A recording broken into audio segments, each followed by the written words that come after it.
Nous allons passer à la séance de ce jour consacrée à la maîtrise de la recombinaison méiotique en création variétale. Et c'est notre confrère Pierre Deveau qui va présenter cette séance qui a été préparée par lui-même et Georges Pelletier.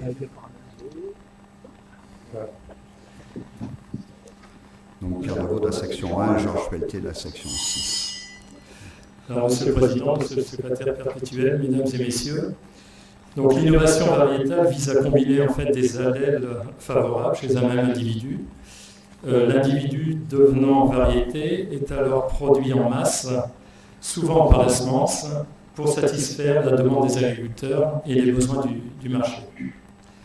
Cette combinaison d'allèles s'opère en croisant des lignées élites, ainsi qu'en apportant de la variabilité génétique originale dans les ressources puisées en fait dans les ressources génétiques. Comme le montre l'étude de Hadjar et de Hodgkin, le recours à ces ressources génétiques a été essentiel pour amener des sources de résistance à des prédateurs, surtout chez 4 espèces, en particulier donc le blé, le riz, la pomme de terre et la tomate. Plusieurs projets d'investissement d'avenir lancés au début de cette décennie, tels que Breedwheat pour le blé, Acker pour la betterave, ont pour objectif d'identifier des allèles jusqu'à présent inexploités et de les introduire dans les formes cultivées. Alors, l'échange de gènes entre les chromosomes de deux individus croisés entre eux s'effectue via la recombinaison, communément appelée aussi le crossing over, lors de la méiose, division cellulaire caractéristique produisant in fine des gamétophytes mâles et femelles. Les études sur la méiose se développant, il a été constaté qu'au moins un crossing over entre paires de chromosomes homologues appariés est nécessaire pour assurer leur ségrégation, et que chez la plupart des organismes, ce nombre de crossing over n'excède pas 3, indépendamment de la taille des chromosomes. En outre, leur position n'est pas homogène et reste préférentiellement localisée à des endroits précis du chromosome. Comme on peut le voir ici, donc chez le blé, donc un exemple pour le chromosome 3B, qui a été en fait le premier chromosome du blé séquencé par l'INRA et qui montre en fait que les taux de recombinaison sont préférentiellement localisés dans la région distale des chromosomes. Et ceci s'est révélé être un cas général pratiquement pour tous les génomes de l'espèce, donc les génomes A, B et D, et pour les 7 chromosomes, à part quelques exceptions. Par exemple, ici, si on regarde le chromosome 5, on voit un pic de recombinaison ici qui n'est pas en région distale. Alors, le scénario est identique chez l'orge, où les auteurs ont divisé les chromosomes en 3 zones selon leur fréquence de recombinaison. En outre, ils notent que les zones dont les taux de recombinaison sont fréquents contiennent plus de gènes évoluant rapidement, comme ceux impliqués dans les réactions de défense, alors que ceux situés dans les zones à faible taux ou absence de recombinaison portent plus des gènes de ménage nécessaires au fonctionnement de base de la cellule. Alors, les gènes situés dans les zones à plus faible taux de crossing over, ce qui représente de l'ordre de 30% de la totalité des gènes, sont transmis à l'ensemble à la génération suivante, phénomène couramment appelé linkage drag, limitant ainsi toute nouvelle combinaison d'allèles exploitable en création variétale. Par ailleurs, les crossing over sont couramment inexistants entre les régions chromosomiques d'espèces apparentées mais différentes, de sorte que dans les descendants des croisements qui les impliquent, subsistent juxtaposés des gènes d'intérêt, comme par exemple des résistances et des stress biotiques ou abiotiques, comme on a vu dans la diapositive précédente, et des gènes indésirables contenant des effets délétères. Alors voilà quelques exemples, donc en vert des allèles favorables liés à des allèles indésirables, donc chez plusieurs espèces. dont le riz, le blé, le blé tendre, le blé dur, l'orge et la tomate. Par exemple, chez le riz, donc je vais pris quelques exemples pour vous le montrer. Donc, par exemple, chez le riz, l'allèle SDN1, conférant donc le nanisme de la plante, est lié à un QTL de sensibilité à la sécheresse. Donc, vous voyez que la distance entre les deux loci est de l'ordre de 0,1 centimorgan. C'est-à-dire, en gros, quoi, pour avoir une recombinaison, il faut regarder un millier de plantes, hein, donc statistiquement. Donc on peut utiliser le phénotypage pour regarder si la plante est courte et si elle est résistante à la sécheresse, mais c'est beaucoup plus difficile pour des caractères comme la résistance pour évaluer un QTL de résistance à la sécheresse. On peut aussi faire du génotypage si on a bien entendu des bons marqueurs à positionner. Chez la tomate, un autre exemple, l'équipe de Mathilde Cos montre par cartographie fine que dans une région où les QTL de teneur en sucre et de poids de fruits sont antagonistes, il y a en fait deux QTL de poids de fruits distincts qui encadrent un QTL de teneur en sucre. Alors récemment, des progrès importants ont été accomplis dans la connaissance des mécanismes de recombinaison méiotique chez la plante modèle Arabidopsis, mais aussi chez les plantes cultivées de plus en plus. Et de nombreux gènes impliqués dans le contrôle de la recombinaison ont été identifiés et analysés. Leur manipulation a permis d'augmenter de manière significative le nombre de crossing over. Il a été aussi montré chez des brassicas que le nombre de crossing over était significativement plus important chez des individus dont le karyotype a été modifié par l'adjonction d'un ou de plusieurs chromosomes uniques d'une autre espèce et qui ne peuvent bien entendu pas s'apparier. Donc ça, c'est tous les travaux de notre collègue Anne-Marie Chèvre sur les brassicas, donc à l'INRA de Rennes. Alors plusieurs facteurs de l'environnement, biotiques et abiotiques, en particulier la température, pourraient modifier l'expression des gènes impliqués dans le contrôle du cycle cellulaire et de l'état de la chromatine, contribuant ainsi à la distribution et à l'augmentation du nombre de crossing over dans le génome. Donc il nous est apparu important de faire un état des lieux des avancées récentes dans la connaissance des facteurs influençant la recombinaison méiotique, dont dépend l'efficacité des méthodes de la sélection faisant appel, bien entendu, aux hybridations. Ces avancées sont le résultat d'études sur des micro-organismes, des plantes, des animaux, avec leur convergence, leur spécificité, mais aussi leur complémentarité. Alors nous avons demandé à Denise Zickler, directeur de recherche émérite au CNRS, de nous présenter les mécanismes généraux de recombinaison méiotique, puis Raphaël Mercier, directeur de recherche à l'Institut Jean-Pierre Bourgin de l'INRA de Versailles, nous exposera comment, à partir de l'étude de gènes qui limitent la recombinaison méiotique, il est possible d'augmenter significativement le nombre de crossing over. Le troisième exposé, présenté par Luc Ramsey, généticien de l'orge au James Hutton Institute en Écosse, témoignera de l'influence des facteurs du milieu, en particulier la température, sur la recombinaison méiotique. Les applications seront illustrées chez les plantes, comme annoncé dans le titre de la séance. Enfin, notre confrère Georges Pelletier, directeur de recherche à l'INRA de Versailles, tirera les conclusions de cette séance en évoquant les perspectives scientifiques et appliquées des recherches sur la recombinaison méiotique chez les plantes. Enfin, donc avant de donner la parole à Denise, je voudrais remercier tous les collègues qui ont pu me donner des informations pour monter cette séance, en particulier donc Mathilde Cos de Montfavet, Marie Chèvre de Rennes, Christine Mézard de Versailles, Étienne Pau et Pierre Sourdy de Clermont. Et puis nos amis anglais, donc Case Edwards de l'Université de Bristol et Ian Anderson, donc l'Université de Cambridge, et puis Beat Keller qui travaille sur l'orge à l'Université de Zurich. Donc je vais passer la parole à Denise. Merci. Je voudrais d'abord remercier les membres de cette académie de m'avoir gentiment invité à faire mon exposé. Et ma première diapositive, en fait, vous montre les outils utilisés couramment pour étudier la recombinaison méiotique. Il y a d'abord l'approche génétique, qui a été l'approche historique, d'abord chez les champignons, comme Sordaria, puis maintenant chez Arabidopsis, parce qu'en utilisant des marqueurs de fluorescence, on peut mimer ce qu'on peut faire chez les champignons. L'utilisation d'anticorps contre les protéines de recombinaison, ou l'utilisation de marqueurs d'étiquettes fluorescentes qui permettent aussi de localiser les protéines de recombinaison. Bien sûr, l'analyse des chiasmas.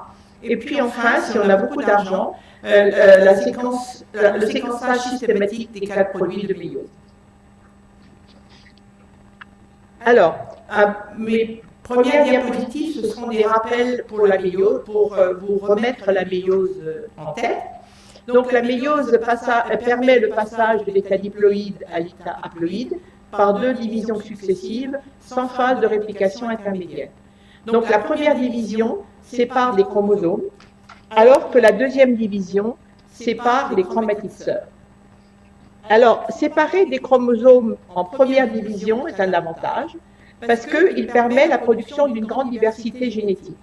En effet, lorsque les chromosomes migrent au pôle du fuseau, le chromosome rouge, ici, peut très bien migrer avec ce chromosome bleu ou avec ce chromosome vert, ou bien avec ce chromosome vert et ce chromosome bleu. Ce qui fait que pour 3 paires de chromosomes, on aura donc 8 gamètes différents, et chez l'homme, 2 puissance 23 gamètes différents, simplement par ce jeu de monter au pôle au hasard des chromosomes. Mais séparer des chromosomes en anaphase 1 est aussi une contrainte, et c'est là le point le plus difficile pour la méiose, c'est-à-dire d'établir un lien entre les 2 chromosomes homologues. Alors je vais d'abord faire la comparaison avec la mitose, où après la réplication, les 2 chromatides sœurs sont tenues par des complexes des coésines, et lorsque le fuseau est en tension symétrique de part et d'autre des centromères, les coésines vont partir et les chromosomes ségréger vers les pôles. Lorsqu'on rentre en méiose, on doit ségréger ces 2 chromosomes vers des pôles différents. Si on faisait comme en mitose, il n'y a aucune raison que ces 2 chromosomes n'aillent vers le même pôle, ou ségrègent leur centromère comme ils le feraient en mitose. Alors, pour éviter ça, il faut d'abord que les 2 chromosomes homologues se reconnaissent, s'apparient, et puis produisent un lien physique entre eux. Ce qui leur permet finalement de mimer ce qui se passe en mitose. C'est-à-dire, les 2 chromosomes homologues tenus par ce lien font un seul chromosome, et quand la tension du fuseau se met en place, les coésines s'en vont le long des bras, ce qui permet de libérer les bras chromosomiques, mais impérativement, les coésines doivent rester au niveau des centromères pour permettre à ces derniers d'aller jusqu'en 2e division, et ensuite les coésines ne seront libérées qu'à ce moment-là. De plus, les centromères des 2 chromatides sœurs doivent être du même côté pour permettre ce jeu. Donc, toute la méiose tient à ce lien entre les 2 chromosomes homologues. Si on comprend pourquoi ce lien, on comprend la méiose. Alors, comment est fait ce lien? Comme vous l'a expliqué Pierre tout à l'heure, il est fait par la recombinaison homologue réciproque, donc un échange au niveau de l'ADN et un échange au niveau des bras, que l'on voit très bien ici au niveau des chiasmas. Ceux-ci sont des chiasmas de locustes, donc qui sont faciles à voir. Vous voyez les 2 chromatides paternelles et 2 chromatides maternelles tenues à ce niveau-là, qui est le niveau du crossing over. Alors, ceci vous montre tout de suite que pour ségréger les chromosomes, il faut au moins un crossing over, qu'on appelle le crossing over obligatoire, et ceci est d'autant plus vrai dans des espèces comme celle-ci, où vous avez des chromosomes de très petite taille à côté de chromosomes de grande taille. Si les crossing over étaient répartis au hasard, les petits chromosomes n'auraient aucune chance d'avoir un crossing over, sauf si vous mettez des centaines de crossing over le long des bras, qui compliquerait probablement leur résolution.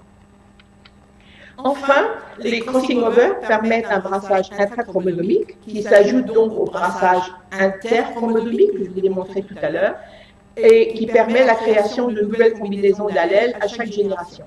Mais ceci aussi, c'est pour vous dire qu'en fait, les conséquences sur l'évolution de la méiose est en fait un effet secondaire du fait qu'il faille absolument avoir un lien entre les deux chromosomes homologues.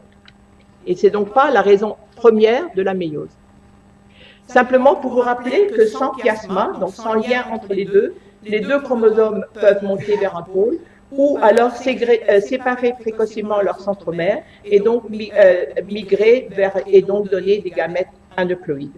Alors j'aime beaucoup cette image parce qu'elle a été faite, c'est un hybride de seigle, et donc vous voyez très bien qu'à côté du mot l'œuf, il y a une ségrégation imparfaite des chromosomes. Recombiner nécessite d'abord d'induire des cassures double brin, parce que si vous voulez réparer, il faut d'abord avoir des cassures. Et donc les cassures double brin sont programmées au début de la méiose et sont fortement régulées dès le début de la méiose, et en plus, elles sont très nombreuses.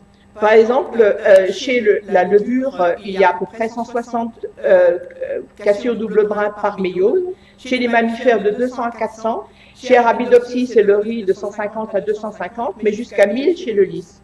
Donc ces cassures double brin font courir un grand risque aux méiocytes, parce que comme vous voyez ici avec la localisation de DMC1, qui est une protéine qui se met tout de suite en place dès qu'il y a des cassures double brin, vous voyez que le grand nombre de chromatides qui sont cassées au début de la méiose.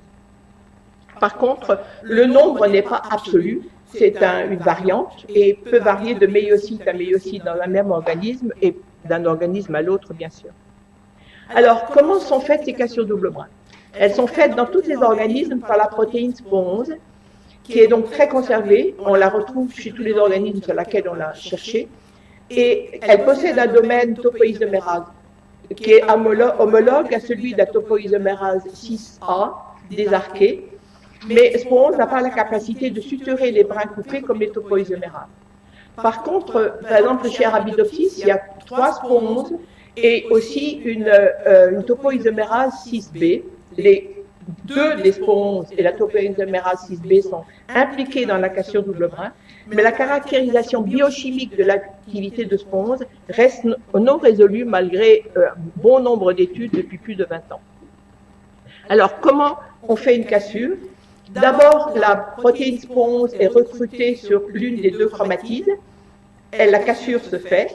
Le complexe MR11 RAD50 XRS2 SAE2 coupe en 3' derrière la cassure, ce qui permet de larguer la protéine SPO11 de la chromatine, parce qu'elle doit absolument partir de la chromatine pour permettre de libérer des brins de l'ADN simple brun pour la suite des opérations. Alors, après la coupure par le complexe MRX, il y a dégradation de 5' vers 3' de part et d'autre de la cassure par XOR1 et SGS1, et qui donc libère ces extrémités 3' qui sont tout de suite recouvertes par RPA, probablement pour les protéger.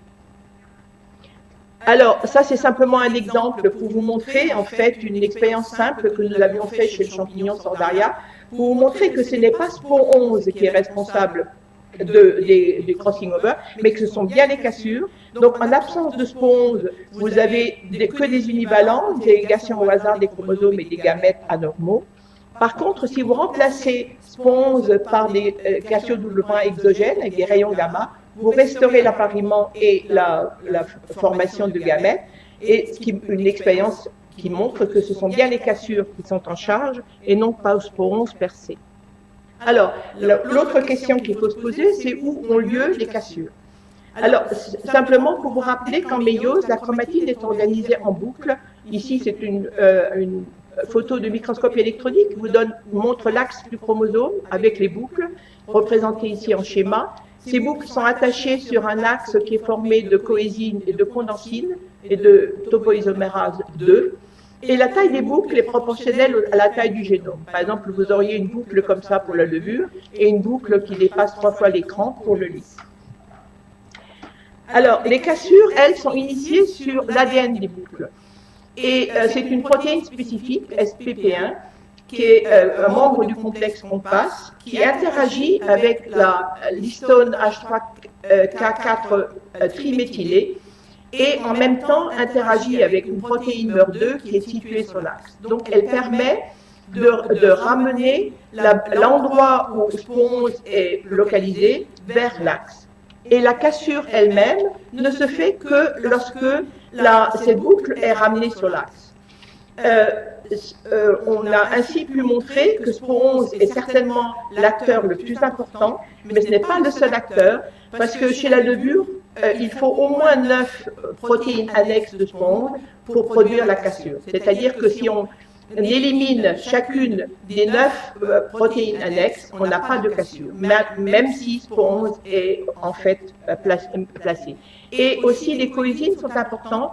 Donc l'axe chromosomique joue un rôle important dès le début de l'initiation de la recombinaison. Alors, les premières études qui ont été faites sur le chromosome 3 de levure, pourquoi la levure a été un organisme si privilégié? C'est parce que c'est une méiose parfaitement synchrone. Et pour étudier les différentes étapes de la méiose, il faut absolument avoir des cellules synchrones dans lesquelles on sache exactement où on va et d'où on vient. Alors, si on regarde l'emplacement des cassures double brin le long du chromosome 3 de la levure, on s'aperçoit qu'il y a des domaines dits chauds, c'est-à-dire où il y a plus de cassures, et des domaines dits froids, comme ici la région péricentromérique, où il y a très peu de cassures. Si maintenant on prend une séquence de la région chaude et on la déplace dans la région froide, elle devient froide. Donc il y a le long des chromosomes une régulation de l'emplacement des cassures double brin. Chez Arabidopsis, on retrouve la même chose si on analyse les crossing over, qui a été fait dans le laboratoire de Christine Lézard, où l'on voit également des points chauds, et on retrouve aussi la région froide péricentromérique. Donc la région froide péricentromérique est une règle générale, probablement d'abord c'est une région hétérochromatique, mais aussi pour éviter que les centromères ne soient en fait ouverts par le mécanisme de recombinaison. Ceci simplement pour vous illustrer que si on regarde l'ensemble des chromosomes de la levure, on voit qu'il y a toujours le même principe, c'est-à-dire des zones chaudes et des zones froides, et les régions centromériques étant les zones froides.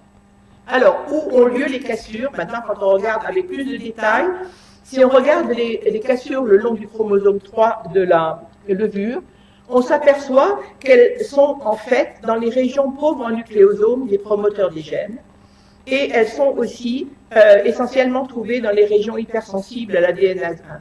Donc, toujours des régions qui sont plus accessibles pour la localisation de spore 11 le long du chromosome. L'immunoprécipitation de la chromatine et la révélation sur puce d'ADN a permis de montrer deux choses essentielles. C'est que les sites préférentiels des cassures double brin sont aussi des sites de modification post-traditionnelle de l'histone H3K4 et donc qui provoque également cette modification, une structure plus ouverte de la chromatine. Alors voilà l'exemple de la souris, où vous voyez les cassures double brin en bleu marquées ici par des MC1 qui correspondent au site où H3K4 a été triméthylé. Et chez la levure, où vous voyez d'abord que ces triméthylations ont lieu aux régions 5' des gènes activement transcrits et qui correspondent au taux maximal de cassures double brin qui sont ici indiqués en noir. Si maintenant on enlève la méthyltransférase de levure qui est en charge de la triméthylation de la lysine 4 de l'histone H3, on s'aperçoit d'abord qu'il n'y a pratiquement plus de cassures double brin, mais qu'on introduit des cassures double brin là où il n'y en avait pas avant. Donc au moins chez la levure, SPONS a peu de spécificité de séquence, mais requiert essentiellement un ADN accessible. Une autre histone qui est également modifiée aussi des cassures double brin, c'est H2AX. Alors illustré ici chez la souris, vous voyez que chacune des lignes de la présence de cette protéine est un site de cassure double brin qui est conforté par la même analyse, toujours chez la souris, avec des MC1 qui se met tout de suite dès que la cassure est faite. Se met sur les chromosomes dès que la cassure est faite. Alors, j'ai dit tout à l'heure qu'il n'était pas séquence spécifique. Ce n'est pas vrai chez la souris et l'homme. Il y a des séquences qui sont spécifiquement reconnues par la méthyltransférase PRDM9, qui se lie à l'ADN par ces motifs de bois de zinc. Et donc, c'est le même principe, c'est-à-dire qu'il change la chromatine donc l'ouvre davantage, permet une accessibilité plus grande pour la protéine spawn. Et c'est vrai chez la souris et l'homme, mais c'est pas vrai chez tous les mammifères. Par exemple, chez le chien, on n'a pas retrouvé ces séquences, et on n'a pas retrouvé ces séquences ni chez les plantes ni chez les champignons. Enfin, les cassures double brin ne sont pas localisées dans les mêmes domaines que les coésines. Ici, la coésine REC8, qui est méiospécifique, qui est clairement enrichie au niveau du centromère, alors que les cassures double brin sont, elles, plutôt localisées au milieu des bras. Finalement, le nombre de cassures double brin ainsi que l'endroit où ils sont placés le long des chromosomes peut être modulé par la taille de l'axe chromosomique. J'ai pris ici l'exemple de la condensine 1 de Caenorhabditis elegans.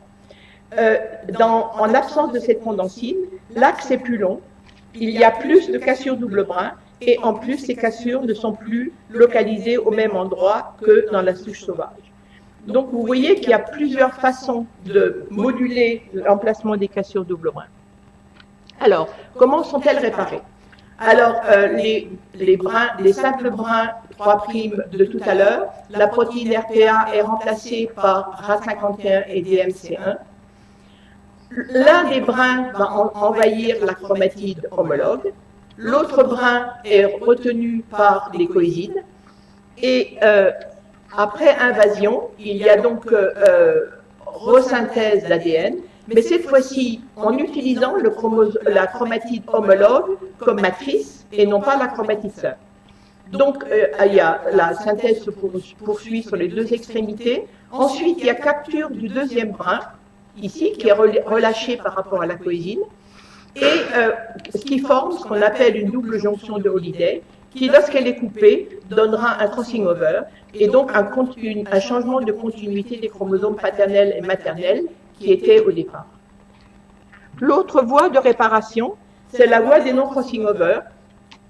Donc, on commence comme pour la voie des crossing over, mais cette fois-ci, une fois que le simple brin a envahi la chromatide homologue, elle est rééjectée vers la chromatide de départ. Il y a de nouveau synthèse, et cette fois-ci, il y a maintien de la continuité des chromosomes, mais il y a introduction d'hétérologie. Donc là aussi, on peut avoir des variations au niveau des chromosomes et donc au niveau de l'espèce.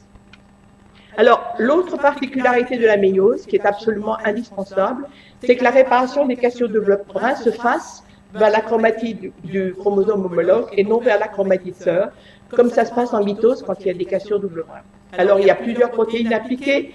Là, je vous donne l'exemple de la protéine MEC1. Lorsqu'elle est absente, toutes les cassures sont réparées vers la sœur. Elles sont donc bien réparées, mais elles sont absolument inutiles pour avoir une ségrégation correcte des chromosomes. Alors, l'autre question qui se pose, pourquoi faire autant de cassures double brin pour si peu de crossing over?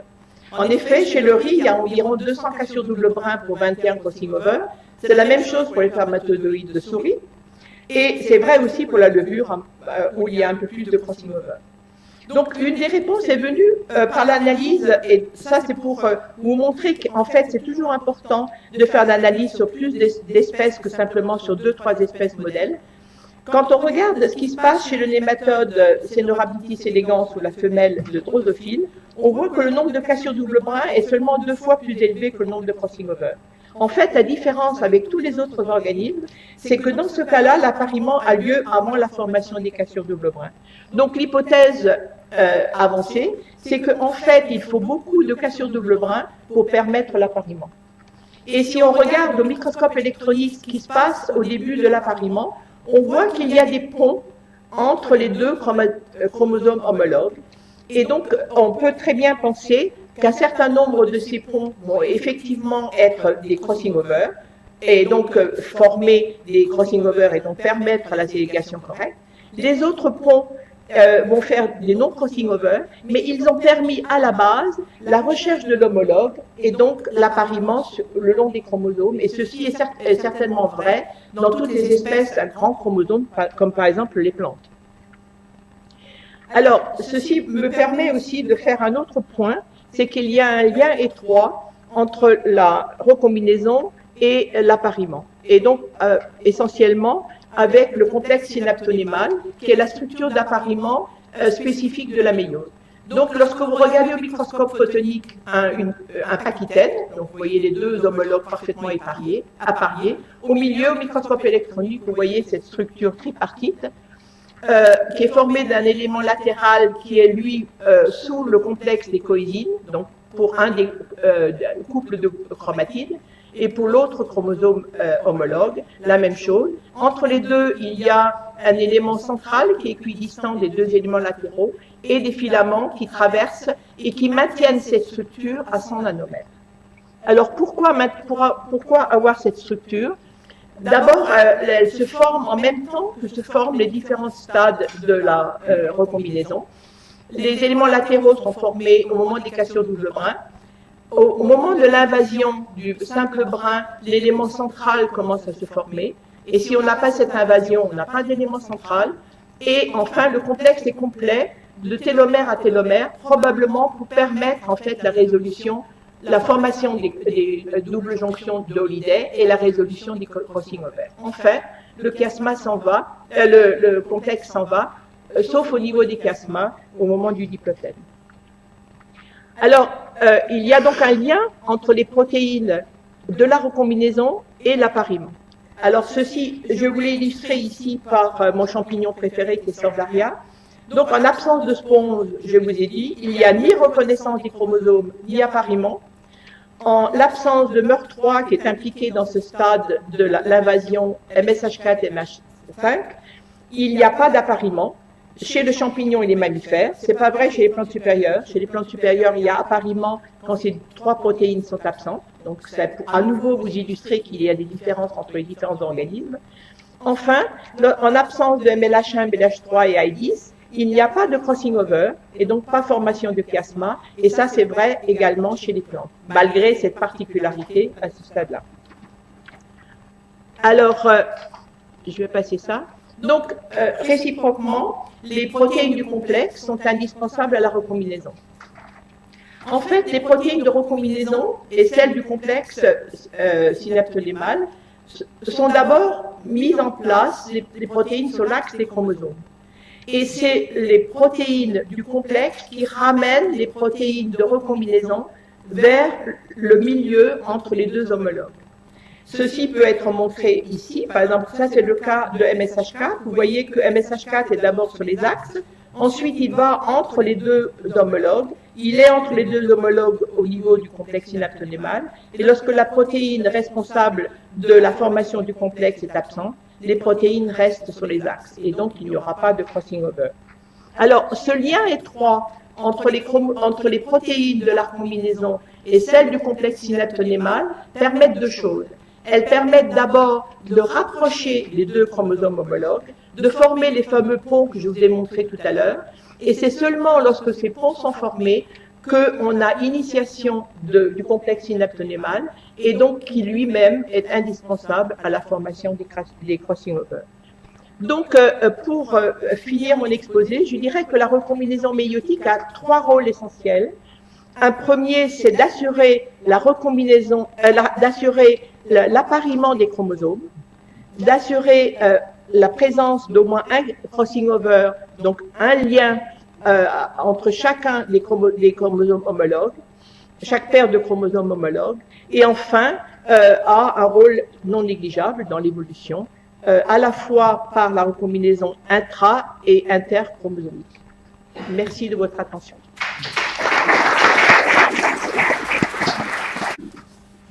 Bonjour, d'abord je voudrais remercier l'Académie de me donner l'occasion de présenter nos récents travaux, moins récents déjà. Et je vais proposer deux aspects de la recombinaison et de la manipulation de la recombinaison, parce que du point de vue très réductionniste que je suis un biologiste moléculaire, l'amélioration des variétés, c'est mélanger et plus mélanger. On mélange pour faire une bonne combinaison qui nous intéresse, puis on arrête de mélanger pour en faire une variété et le produire à l'échelle industrielle. Alors je vais essayer d'aborder ces deux points, comment mélanger plus et comment arrêter de mélanger. Alors on vient de le voir, en deux mots, le crossing over magnétique est à la source de la diversité génétique, c'est en mélangeant, en échangeant des fragments de chromosomes entre les chromosomes homologues que le crossing over magnétique génère diversité sur laquelle la sélection naturelle ou artificielle peut jouer. Et puis, comme Denise vient de vous l'indiquer, les crossing over ont aussi un rôle mécanique.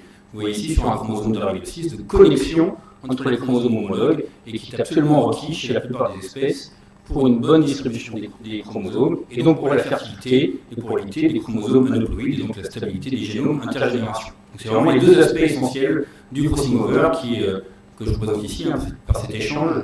Je pense qu'il illustre bien les deux aspects. On crée ici un nouveau chromosome qui n'a jamais existé avant, qui est à la fois rouge et bleu, et on crée un lien physique entre ces chromosomes qui est essentiel pour leur bonne distribution et la production de gamètes viables.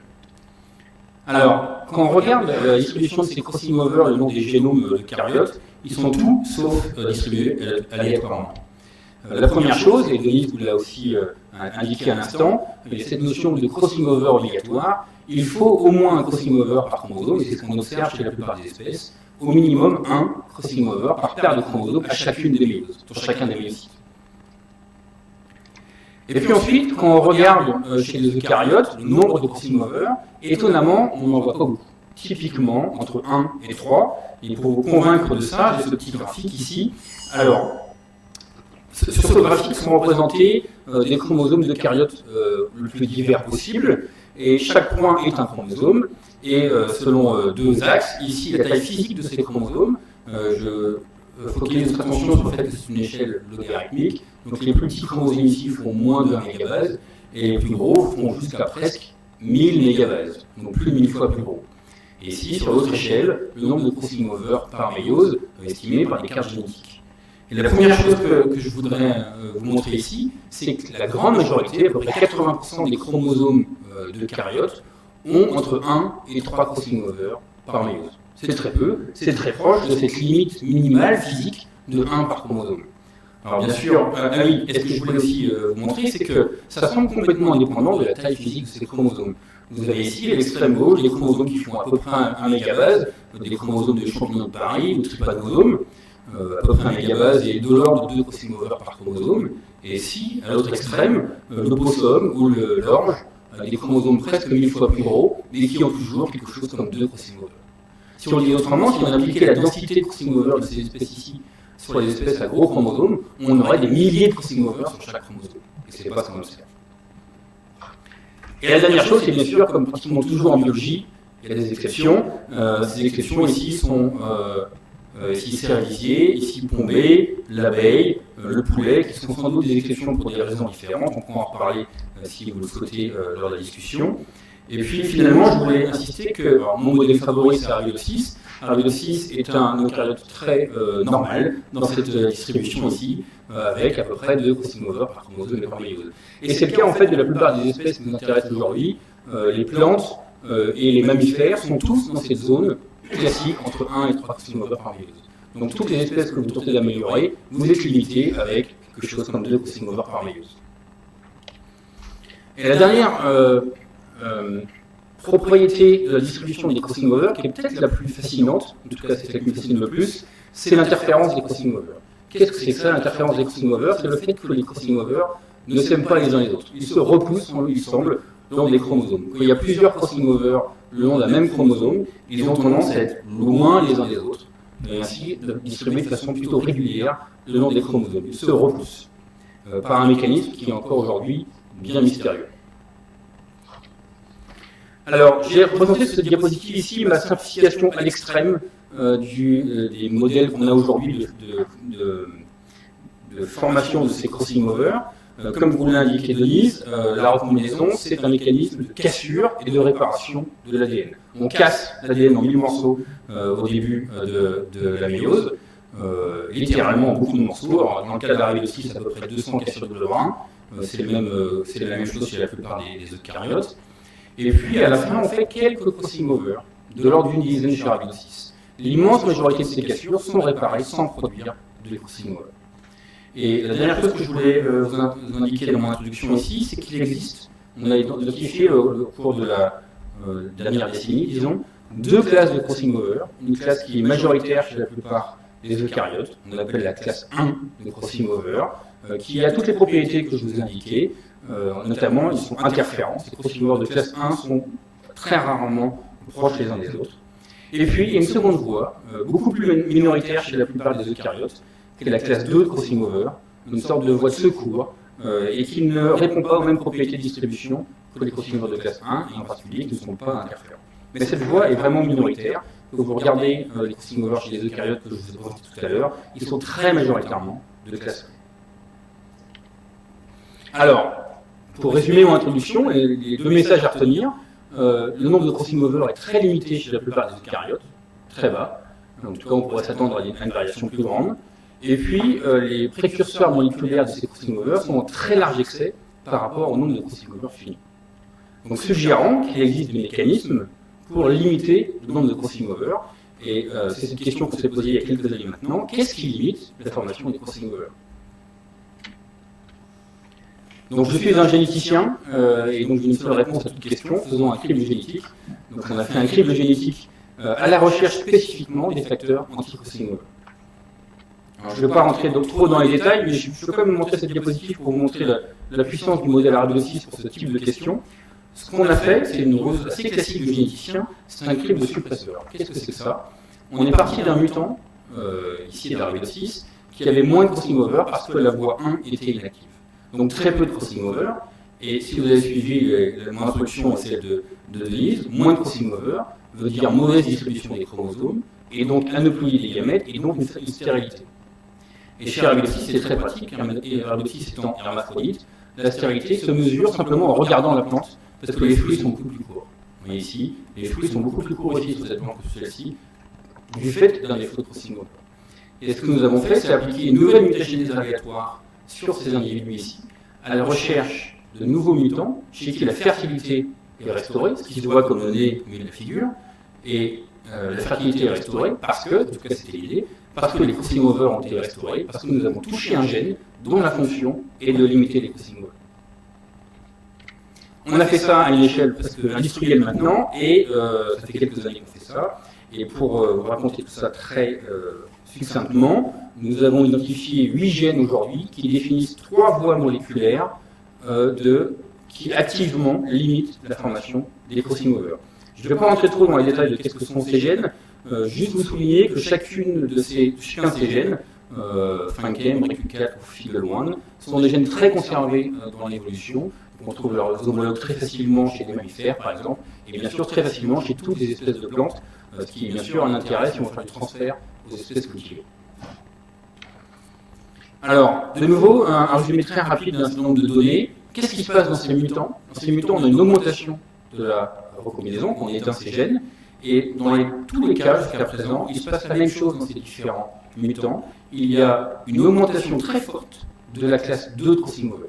Celle qui est normalement très très minoritaire chez le sauvage, brusquement devient hyperactive quand on éteint ces gènes, sans toucher apparemment ni le nombre de cassures de double brun, ni les crossing over de classe 1. Donc spécifiquement, les crossing over de voie 2, ceux qui sont normalement minoritaires, ceux qui sont non interférents, deviennent très nombreux.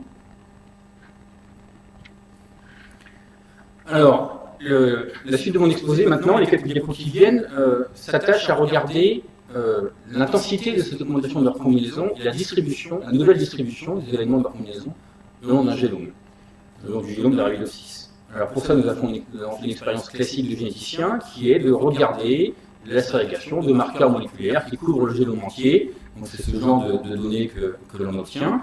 Et on a fait ça, bien sûr, chez le sauvage, et chez les simples, doubles ou triples mutants, pour voir jusqu'à quel point on peut pousser leur combinaison en éteignant ces fonctions anti-crossing.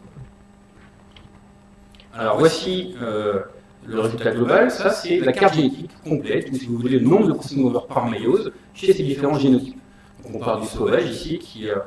le sauvage ici, qui a moins de 10 crossing over par méiose en moyenne, dans cette expérience. Et les mutants, je ne peux pas entrer trop dans les détails des différents mutants, je vais focaliser simplement sur le champion. Le champion, c'est ce double ici mutant entre où deux gènes sont éteints, le gène FIGL1 et le gène RECU4. Et dans ce double mutant, on a une augmentation globale de presque 8 fois plus de crossing over par rapport au sauvage. 8 fois plus, qu'est-ce que ça veut dire? Je vous remets mon petit graphique ici avec la recombinaison chez une variété, beaucoup de eucaryotes, avec Arabidopsis sauvage qui est ici au milieu de la foule. Maintenant, le double mutant RECU4 FIGL1 est là. c'est pratiquement l'eucaryote qui rumine le plus. Il y a encore des exceptions qui battent notre double métan, mais c'est pratiquement l'eucaryote qui a le plus de crossing over par chromosome. Simplement en éteignant 2 gènes. Alors, est-ce que cette augmentation large du nombre de crossing over affecte la fertilité? Eh bien, pas vraiment. Alors, je vous montre un petit peu quand même. Je vous montre ici la mesure en regardant le nombre de graines dans les fruits de ces doubles mutants. Eh bien, on ne détecte pas d'effet, simplement en nombre de graines. Alors, ce n'est pas un essai très très puissant, probablement capable de détecter une petite diminution. Et en fait, si on regarde quelque chose qui est un peu plus sensible, qui est la viabilité des grains de pollen, on détecte une petite diminution de fertilité. Comme vous le voyez ici, vous voyez ici apparaître quelques grains de pollen noirs qui sont ici représentés en noir. Donc c'est une diminution, ça existe, mais c'est une diminution qui est quand même très limitée, et qui en tout cas n'empêche pas d'envisager d'utiliser ce type d'extinction, ce type de manipulation des gènes dans un programme d'amélioration des plantes. Alors maintenant, où sont ces crossing over le long du génome? Alors, ce graphique est un petit peu complexe, je vais prendre quelques minutes ou quelques secondes pour vous expliquer comment il fonctionne. On se déplace ici sur chacun des 5 chromosomes d'Arabidopsis, et la courbe en noir est la courbe locale de leur combinaison, qui varie, vous voyez, on se déplace le long des chromosomes. Et ce qui est particulièrement prominent, et ce qui est universel chez les eucaryotes, c'est ici le centromère, qui est plutôt petit chez Arabidopsis, donc la région péricentromérique est petite chez Arabidopsis, mais comme chez la plupart des eucaryotes, chez tous les eucaryotes en fait, la combinaison est abolie à proximité du centromère. Donc c'est la courbe en noir très sauvage. Et vous voyez la courbe en violette, manifestement la combinaison est largement augmentée, ça reflète presque 8 fois que je vous ai indiqué tout à l'heure. Et ce que vous pouvez noter l'important, c'est que plus on s'éloigne du centromère, plus l'effet est fort. Et en particulier, on ne détecte aucun effet au cœur du centromère ou dans la région proche du centromère. Donc, ce qui suggère qu'on a trouvé effectivement des fonctions qui limitent les crossing over, mais qu'il existe d'autres mécanismes qui limitent les crossing over dans les régions proches du centromère, qui sont indépendants des gènes qu'on a identifiés jusqu'à présent. Alors, la question peut-être qui vous intéresse, tout ça c'est bien joli, c'est chez Arabidopsis, une espèce modèle. Est-ce que ça peut marcher si c'est une autre espèce? Je vous ai indiqué que ces gènes étaient très conservés, qu'il est très facile de trouver leurs homologues chez n'importe quelle espèce de plantes. On s'intéresse en ce moment à diverses espèces. On a des résultats qui sont matures chez une espèce, qui est le riz. Nous avons à présent seulement un simple mutant, qui est le mutant RECU4. Chez Arabidopsis, c'est cette mutation qui a le plus fort effet tout seul.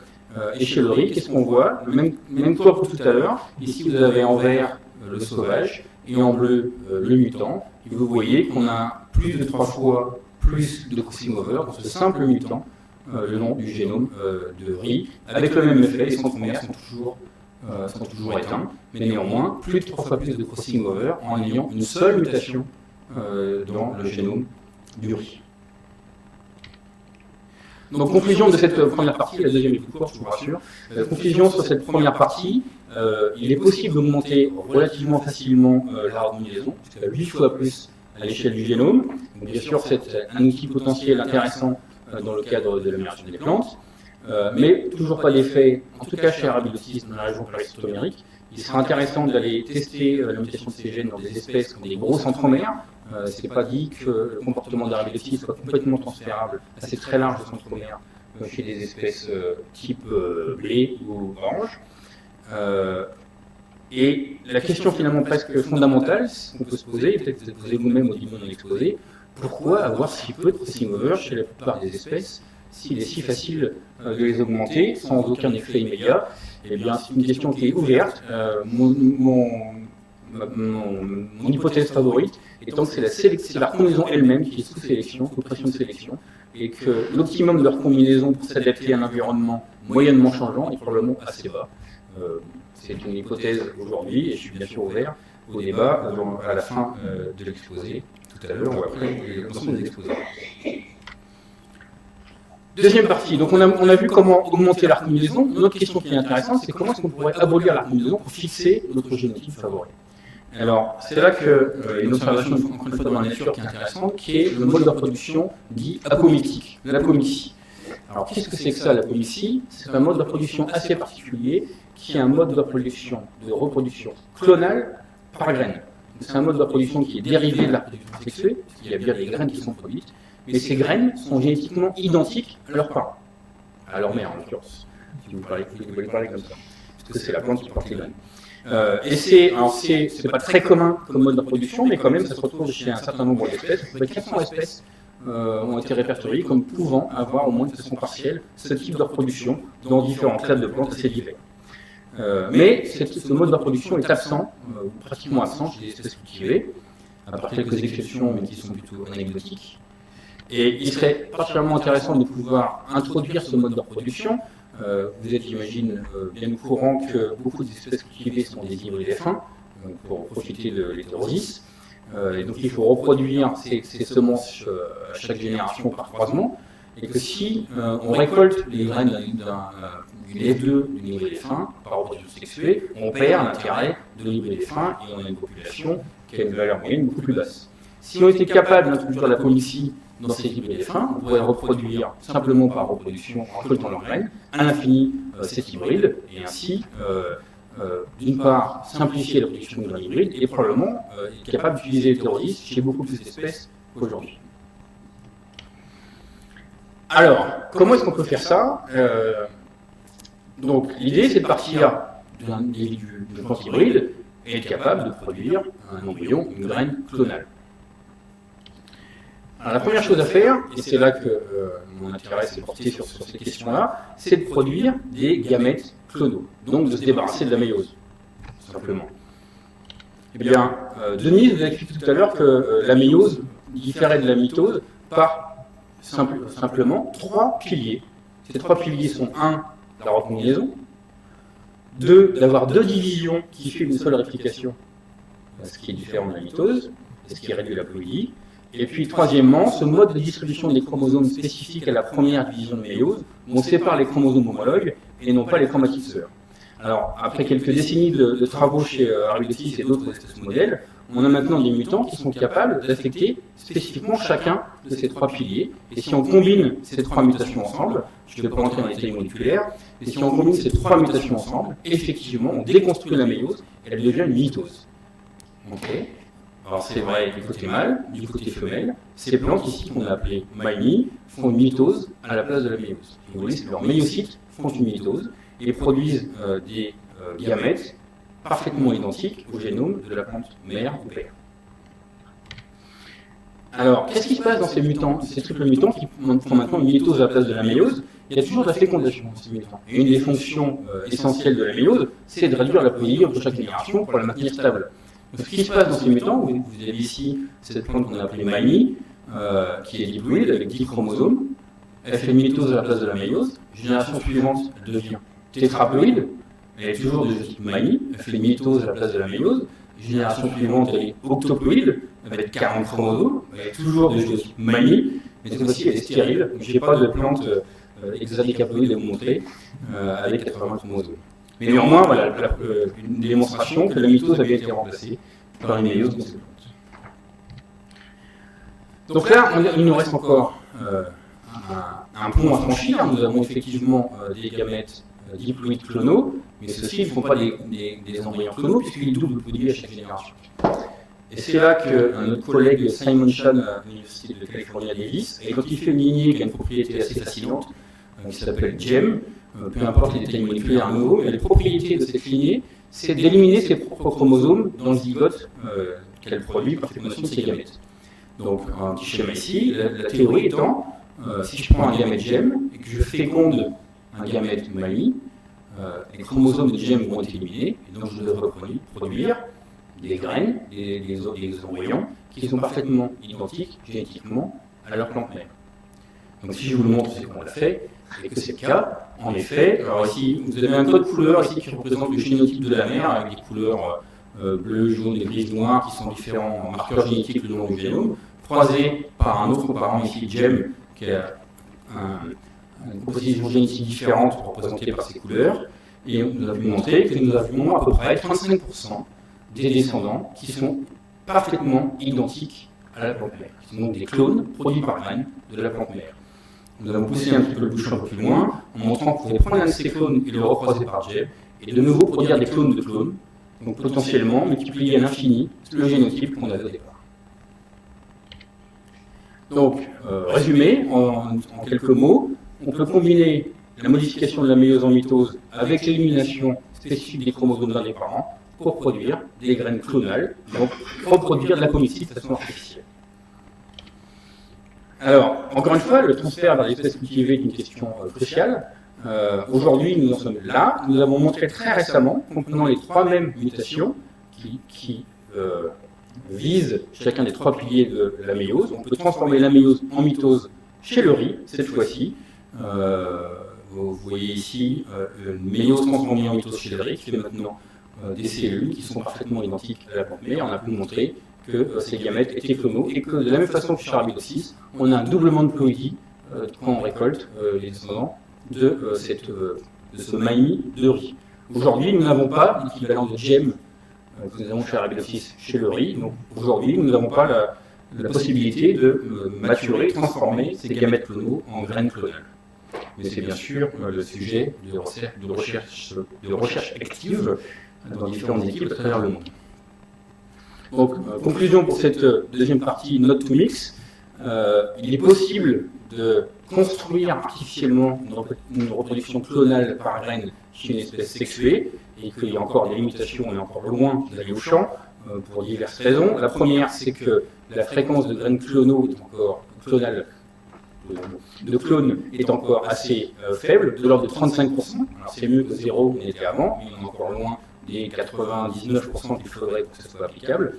Et puis, il nous manque encore aujourd'hui une clé importante, qui est l'induction de l'embryogénèse à partir de gamètes sans fécondation ou sans contribution de l'autre parent chez des espèces cultivées telles le riz ou d'autres céréales. Et sur ce, je voudrais vous remercier. Et j'ai mis ici en avant les personnes qui ont participé de façon importante. Il y a beaucoup plus de gens de ça qui ont participé à ces travaux, mais j'ai mis ici les noms des gens qui ont contribué de façon très importante aux travaux que je viens de vous présenter. Et sur ce, je vous remercie pour votre attention.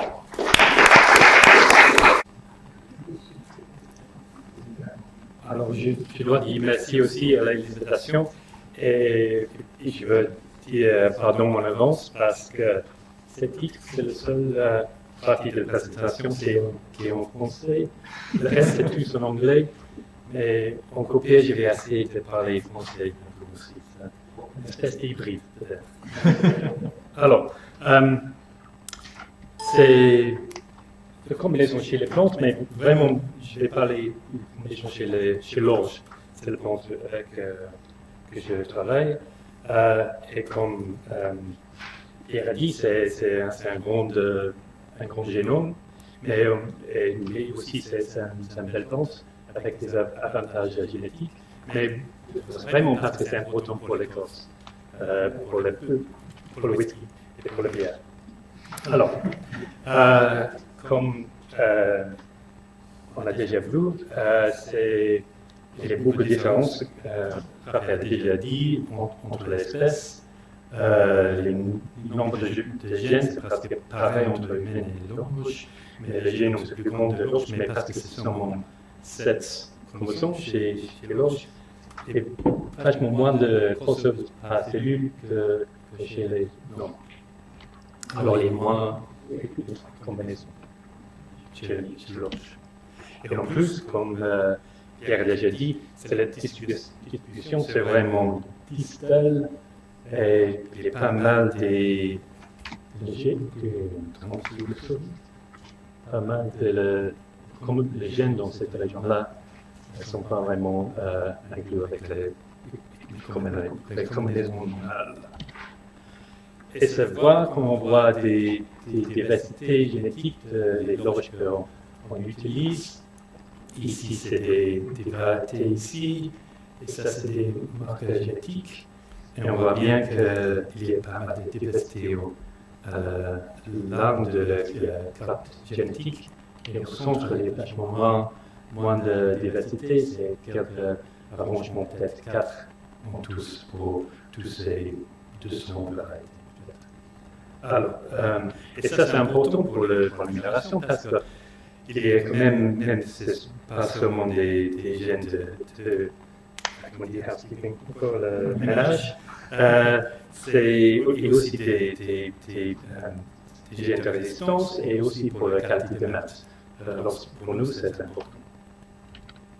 Alors, l'orge fait des méos bien comme les autres espèces. C'est des beaux photos de ma collègue Isabelle Colla. Et surtout, on voit bien à cette stage-là, il y a des biberons métaphase. C'est en forme d'un agneau, comme un beignet chez nous. Et c'est une manifestation de cette décarbonation distale. Alors, on a peut-être des possibilités d'utiliser le stress de température, la chaleur pour changer cette distribution, parce qu'on voit bien dans cet projet avec des collègues à Birmingham, on voit bien à une température un peu plus haute que normal, la forme de cette bivalence n'est pas pareille que normal, pas de cette beignet. Et alors peut-être il y a des recommandations dans des autres morceaux de le génome. Mais malheureusement, c'est avec cette température-là, il y a moins de graines. Alors on a essayé de voir cette apparition avec un truc génétique.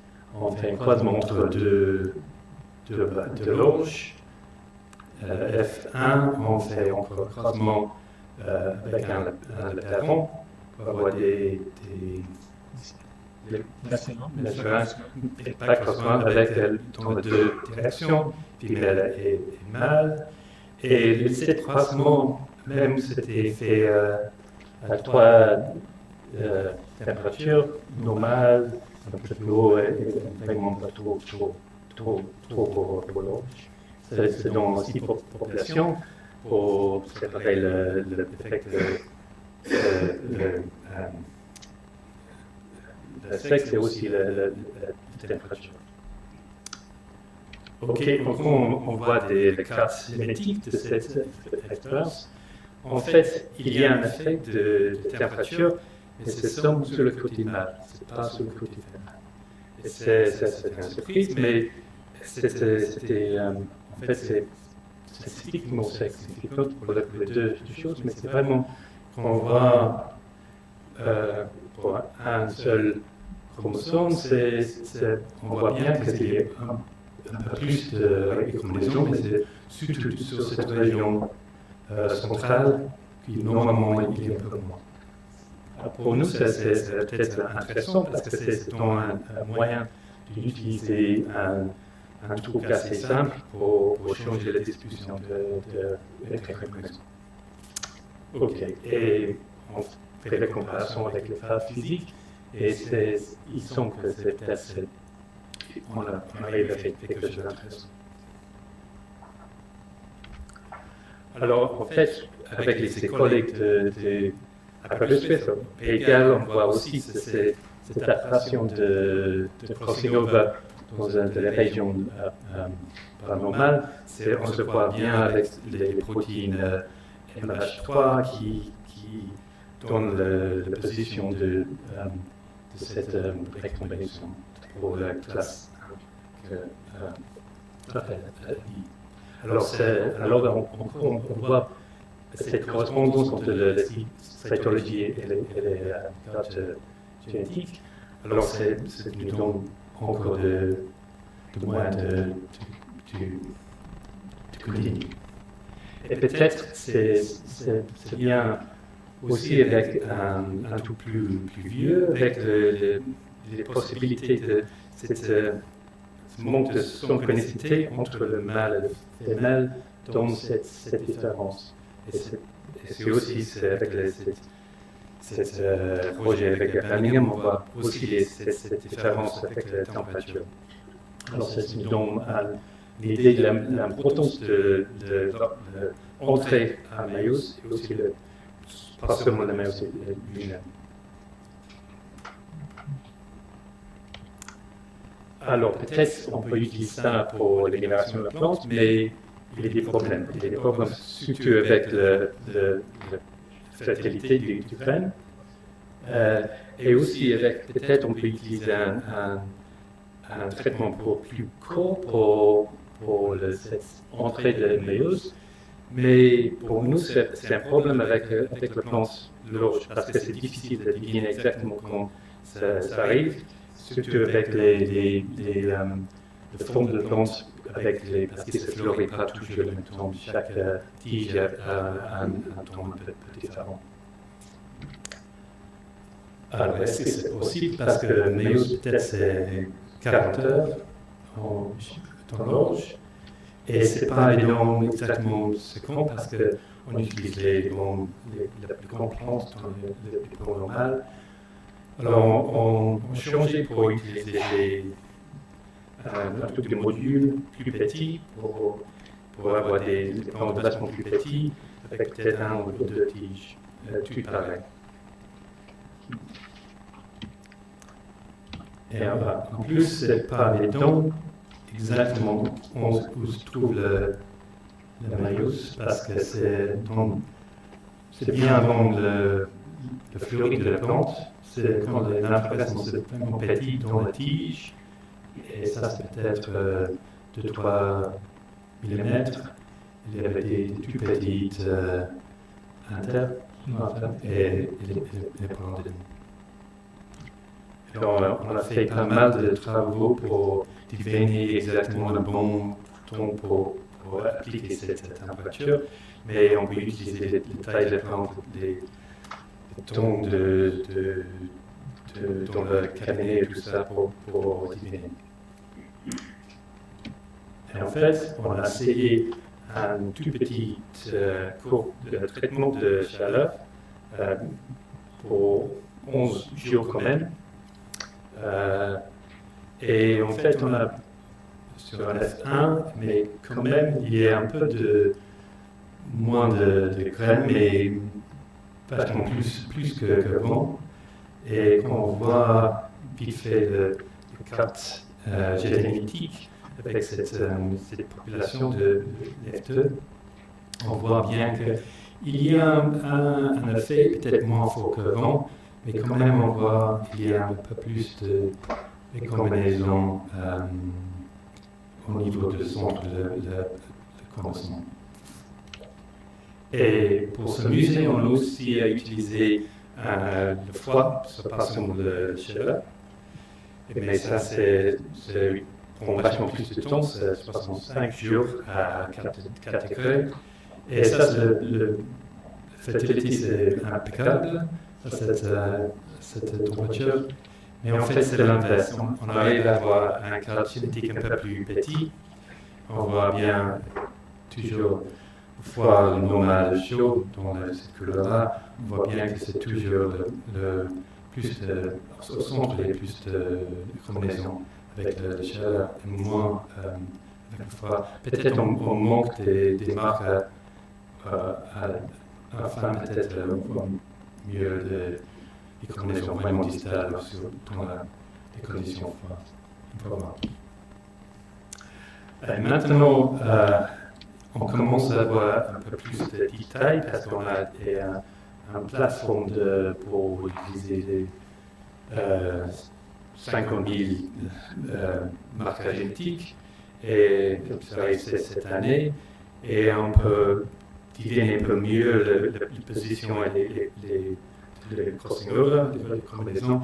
Et on voit bien avec cette expérience avec un cours de chaleur, on a poussé peut-être un peu au niveau de la position physique des combinaisons, mais pas beaucoup. On a changé un peu, mais pas beaucoup. Mais c'est peut-être un peu déprimant, mais c'est mieux que rien quand même.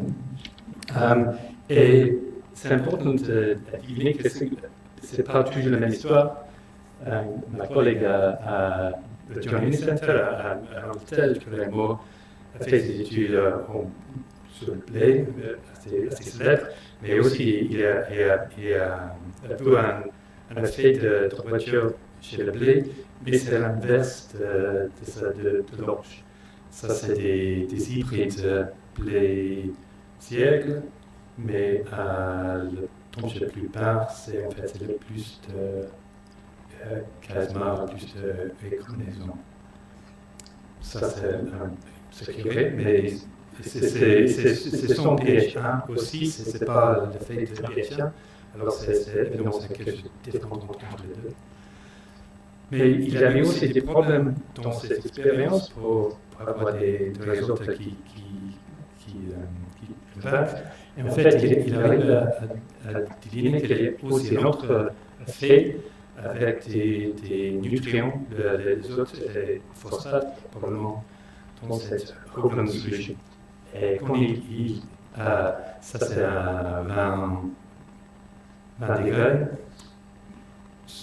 dans une condition normale, il y a moins de crossing over qu'avec cette solution de nutriments.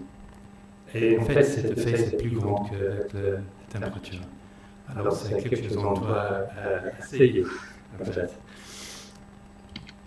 Et ça, c'est bien aussi. C'est bien aussi qu'on découvre des choses, parce que ça, c'est déjà publié il y a longtemps chez le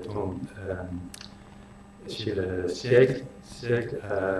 Et aussi, on voit bien qu'avec plus de phosphate, on a plus de charisma dans ces cellules-là. Alors, pour résumer, tu vois bien que le stress environnemental a un effet sur la combinaison et surtout sur la distribution des combinaisons chez l'orge.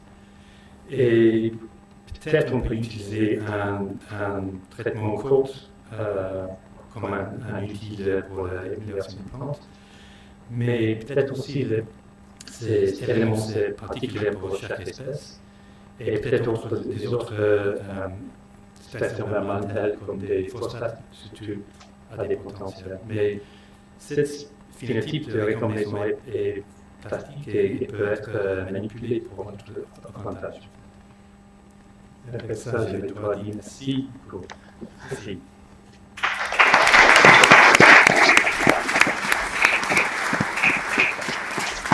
Merci, M. Ramsey. Donc, nous allons consacrer un bon moment au débat. Qui souhaite intervenir? Qui se lance? André Gallet, le micro là-bas, s'il vous plaît.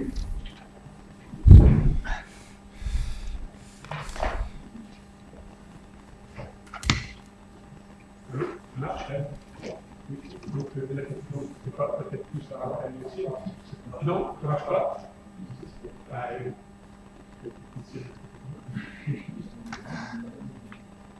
Bon, j'ai parlé plus fort, vous m'entendez. Donc ma question, c'est plus à rappeler. En multipliant par 8 ou 9 le taux de crossing over, même dans les régions péricentromériques, ça ne augmente pas de façon très significative. Donc il y aura toujours ça qui restera à la base. Pour répondre, il faudrait que vous veniez au micro parce que comme ça on vous entendra mieux. Non, je continue. Alors, maintenant que le micro semble marcher, est-ce que à ce moment-là, pour augmenter dans ces régions péricentromériques, est-ce que pour nous, ça peut être une solution? Alors, en effet, dans les mutants qu'on a jusqu'à aujourd'hui, on a augmenté la combinaison, mais pas dans la région péricentromérique. Alors, pour clarifier le propos, il y a la région, vraiment le cœur du centromère, il y a un intervalle qui encadre le centromère qui est à 0 dans tous les génotypes, qu'on soit le sauvage ou le mutant. Ça va plus loin, les régions qui sont juste à côté, qui recombinent déjà chez le sauvage, ne sont pas augmentées non plus dans les mutants. Donc c'est des régions qui sont ouvertes à la recombinaison, et pourtant qui ne sont pas augmentées par ces mutants. Donc pour moi, ça suggère fortement qu'il y a d'autres mécanismes actifs qui préviennent la recombinaison dans ces régions. Et probablement, en tout cas dans le cas d'Arabidotis, des espèces, on va dire, à petit centromère, ces gènes ne sont sans doute pas la réponse. J'attends encore de voir ce qui se passe dans des régions péricentromériques beaucoup plus grandes, de type orge, qui sont peut-être plus diverses que ne l'est la région péricentromérique de Arabidotis. Je ne sais pas à quel point c'est prédictif, mais l'expérience à faire, c'est évidemment d'aller voir comment ces gènes affectent la combinaison de ces espèces-là. Alors, bien sûr, la question, qu'est-ce qui est limite dans ces régions-là? C'est peut-être l'absence de cassure de Laurent. C'est une hypothèse intéressante, et peut-être d'amener ce qu'on dans les régions de façon artificielle. Alors, on pense bien sûr aujourd'hui, par exemple, en utilisant la Cas9, qui nous permettrait d'amener ce monde dans la région centre-numérique. C'est des idées qui sont clairement dans la communauté, des expériences qui sont probablement en cours dans la communauté. C'est une des solutions. Moi, j'en proposerai une autre, parce que j'ai toujours la même réponse à toutes les questions. Faisons un crime génétique spécifique pour aller chercher les facteurs qui régulent la combinaison de ces régions. Je pense que voilà, c'est clairement l'ouverture d'une nouvelle question fondamentale aujourd'hui. Qu'est-ce qui se passe dans ces régions numériques? Il semble clair que c'est des régulations différentes. Il y avait une deuxième question? C'est bon, vous avez gagné. Oui, Émile Chenet.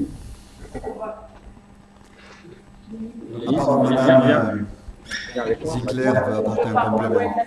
Non, il faut mieux que vous parlez au micro parce que comme c'est retransmis, si vous parlez en dehors du micro, on ne prend pas la Pour aller dans le même sens, comme j'ai essayé de montrer qu'en fait, Sponge, pour se localiser, avait besoin d'une région ouverte de la chromatine, et que cette région, par exemple, était, pour le moment, la façon d'ouvrir la chromatine était la triméthylation de l'histone H3K4. Peut-être que si on trouvait une des histones péricentromériques ou centromériques spécifiques pour lequel on pourrait changer, on pourrait la modifier, on pourrait peut-être à ce moment-là la rendre plus accessible à Sponge. Ça peut être une autre façon de résoudre ce problème. Parce que pour la même chose, pour le Lorge, le fait que vos crossing over n'aillent pas trop vers le milieu, c'est peut-être à cause de cette région hétérochromatique en fait. Oui, Émile Chenet. Ce qui fait carrément rêver, c'est la reproduction clonale par les graines, notamment la reproduction des hybrides F1. Pour moi, c'est un peu la pierre philosophale de la récente des plantes. Alors, je n'ai pas bien compris si le niveau de ploïdie c'était une conséquence inéluctable ou si c'était soluble. Le niveau d'augmentation de la ploïdie par génération. Je reprends, je n'ai pas été complètement clair, il semble. En fait, il y a deux composantes pour réussir à construire cette apomixie artificielle. Il faut d'une part transformer la méiose en mitose, et il faut d'autre part se passer de fécondation. En tout cas, se passer de contribution de la formation génétique venant du père. Donc, chez Arabidopsis, on a une solution pour faire ça. La partie transformer la méiose en mitose, on la lâche chez Arabidopsis et on la lâche chez le riz. Donc, probablement, on peut le faire chez n'importe quelle espèce de plante. Par contre, la partie se débarrasser de la fécondation, on crée un embryon sans féconder, c'est si on ne se débarrasse pas de la fécondation, c'est là qu'on double la ploïdie. Donc chez Arabidopsis, on a pu montrer qu'en utilisant cette lignée particulière qui induisait l'embryogenèse sans contribuer, sans global apport de la formation génétique, on pouvait obtenir des clones. Donc il faut cette deuxième composante, et je pense que c'est ça que vous soulignez. Aujourd'hui, chez le riz, par exemple, chez beaucoup d'autres espèces, on n'a pas cette composante. On ne sait pas comment induire l'embryogenèse à partir d'un gamète sans contribution de gène paternel. Et c'est là, c'est cette barrière-là qu'il faut franchir. Et si on la franchit, je pense qu'on sera assez proche de la pierre philosophale.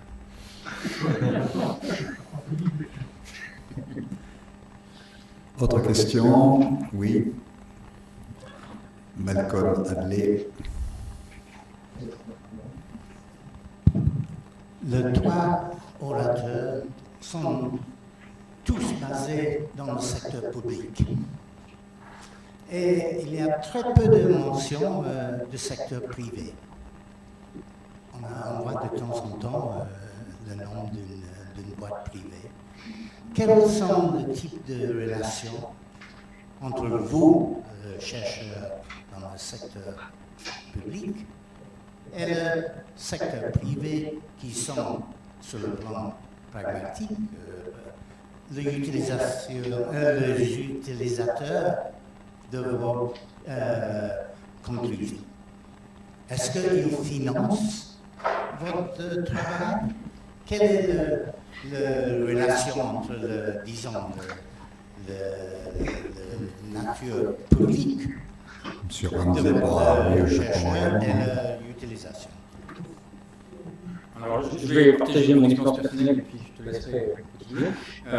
Ça dépend beaucoup de l'acteur privé. J'ai deux types de relations avec l'acteur privé. Vous avez peut-être noté à la fin de mon diaporama qu'une partie de mes recherches sont financées par Rick Suzanne, un semencier hollandais, qui est une des rares, et c'est un appel en fait au privé dans la salle, une des rares entreprises privées qui prend le risque de financer très en amont de la recherche. Donc, ils financent de la recherche fondamentale des crises génétiques chez Arabidopsis. Et jusqu'à présent, c'est le seul privé que j'ai rencontré qui était prêt à aller de chercher, à investir autant en amont. Après, alors, au bout de la chaîne, le côté plus pragmatique, eh ben, on essaie de. Je pense que tout le monde est au courant ici que c'est compliqué de remplir cette vallée de la mort entre, c'est pas moi qui ai fait l'expression, entre le concept qu'on met en point, par exemple, sur Arabidopsis et l'application. Et là, on essaie de se rapprocher parce que l'expérience du milieu, personne ne l'a fait en gros. Et donc, c'est ce qu'on essaie de faire en ce moment, avec ce que je vais vous montrer à la fin. Je le montre chez Arabidopsis. Quand je l'ai montré chez Arabidopsis, cette augmentation de leur combinaison, j'espérais que les entreprises privées se jetaient dessus et feraient les mutants eux-mêmes dans leurs espèces favorites pour aller voir. Et la réponse que j'ai eue, c'est montrez-nous d'abord que ça monte chez la tomate ou que ça monte chez le riz, et après on s'intéresse. Donc là, on est en train de montrer que ça marche chez le riz, et chez la tomate et chez le pois, et j'espère que cette fois-ci, on aura reconnecté les deux berges par un pont solide. Monsieur Ramsey. Je peux dire aussi que l'étudiant qui fait pas mal de cette travail-là était financé par l'EU, mais il y avait des collaborations avec 2 maisons privées de migration, KWS et SIS Harvard. Et le boulot, le travail il a fait là, c'est privé. Alors je ne peux pas. Autre question? Oui, Madame Dosbar. Je voulais poser une question à M. Ramsey. Vous avez indiqué. Pardon. Je voulais poser une question à M. Ramsey. Vous avez indiqué qu'il y avait des facteurs qui intervenaient sur la fréquence des crossing over en fonction du milieu, par exemple la température ou les phosphates. Est-ce que vous connaissez d'autres facteurs qui peuvent aussi intervenir ou est-ce que c'est connu dans la littérature? Il y a sûrement pas mal des facteurs de l'environnement qui va avoir un effet. En fait, c'est une interaction entre l'individu et l'environnement, et peut-être c'est une espèce de sélection pour un niveau de recommandation maximale pour cet environnement.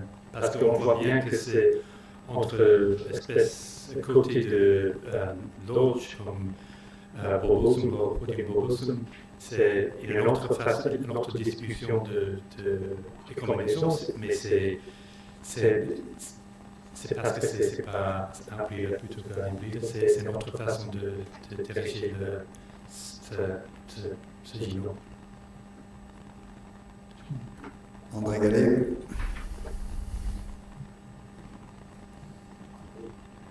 Pour continuer avec M. Ramsey, je n'ai pas enregistré le pourcentage d'augmentation du taux de recombinaison que vous aviez par la température. Vous multipliez par combien? Et c'est pas beaucoup, c'est vers 5%, mais c'est plutôt de distribution que plutôt que de fréquence. Donc, par rapport à 8,9, oui, c'est rien. Oui. Donc, c'est quand même relativement faible, on va dire ça comme ça. Donc, après, j'aurais peut-être un commentaire qui se terminera pas par une question. Donc, pour Raphaël, je suis d'abord en admiration pour tout le travail que vous faites là-dessus sur le contrôle de la myose, crossing over et tout ça. Mais je pense aux applications en amélioration des plantes, en supposant qu'on arrive à bien maîtriser et tout ça, où c'est qu'on va le situer dans un schéma d'amélioration des plantes. Moi, je pense qu'une augmentation globale du taux de recombinaison, on la voit bien au niveau du prébrénine, en quelque sorte. Lorsqu'on on croise du matériel d'origine très diverse, on a des associations positives et négatives entre caractères, et on veut donc casser les associations négatives, et là, monter globalement le taux de recombinaison, ça justifie bien. Alors après, lorsque on a affaire à du matériel plus évolué, plus proche du matériel élite du sélectionneur, quand le sélectionneur fait du croisement entre lignes élites, là, après, l'augmentation du taux de recombinaison, il y a quand même déjà des calculs de fait là-dessus, montre que ça dépend des états de liaison, justement, entre les gènes. S'il y a plus d'associations défavorables, les plus liées avec les moins que de plus, par exemple, où, on a intérêt à augmenter le taux de recombinaison pour casser ça. Autrement, je pense que dans le matériel élite, le sélectionneur aurait plus besoin, lui, d'une augmentation ciblée du taux de recombinaison dans certaines zones. Et un exemple d'intérêt de l'augmentation ciblée, c'est quand on fait du backcross, où on voudrait provoquer des recombinaisons le plus proche possible du gène transmis. Hein. Et ça, je pense que ça pourrait avoir des applications importantes. Je pense aux sélectionneurs Colza, quand ils ont transmis les gènes sur lesquels Georges Pelletier a travaillé, stérilité Malogura, et qu'ils ont transmis en même temps des gènes de glucosinolate qui étaient liés. S'ils avaient pu provoquer des recombinaisons très proches, ils n'auraient pas été ennuyés pendant je ne sais combien d'années. Alors, pour terminer par une question, justement, où s'en est ces possibilités de contrôle local de la recombinaison?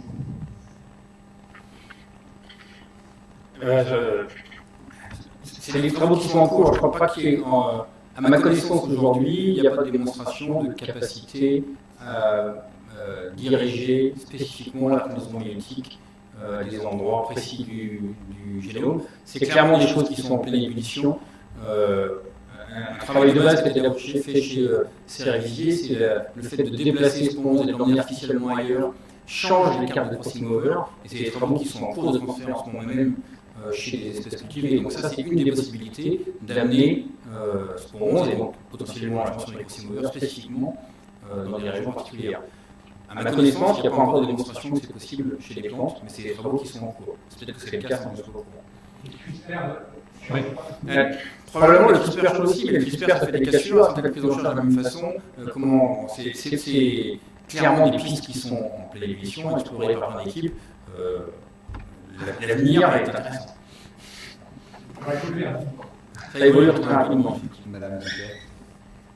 Pour amener un bémol à cet enthousiasme de changer la recombinaison, il y a quand même deux points qui peuvent être négatifs. C'est que vous pouvez dérégler des gènes qui sont groupés et qui régulent par exemple une fonction particulière qui est parfaitement qui permet l'adaptation parfaite de l'organisme à son milieu. Et vous pouvez la dérégler si vous augmentez le nombre de crossing over. Donc je pense que c'est un peu un jeu qui peut être un peu ambigu, disons. L'autre chose, c'est que lorsque, par exemple, j'ai fait l'expérience sur mon champignon en utilisant des cassures double brin exogènes de rayons gamma, on peut donc augmenter la recombinaison. On augmente le nombre de crossing over sans problème. Mais on se rend compte que ces crossing over ne sont plus régulés du tout. C'est-à-dire qu'ils peuvent se faire n'importe où dans le génome. Et donc, quand ça se passe bien, quand il n'y en a pas trop, on arrive à des gamètes normaux. Mais je pense que toute l'évolution de la méiose a été faite de telle sorte que finalement soit parfaitement régulé et l'emplacement de sporons, c'est-à-dire des cassures, pas régulé à la base près, à des régions près, et aussi le nombre de crossing over. Et je pense que probablement ce que dit l'expérience de Raphaël montre qu'on peut aller plus loin, mais c'est toujours en jouant sur les deux types de crossing over.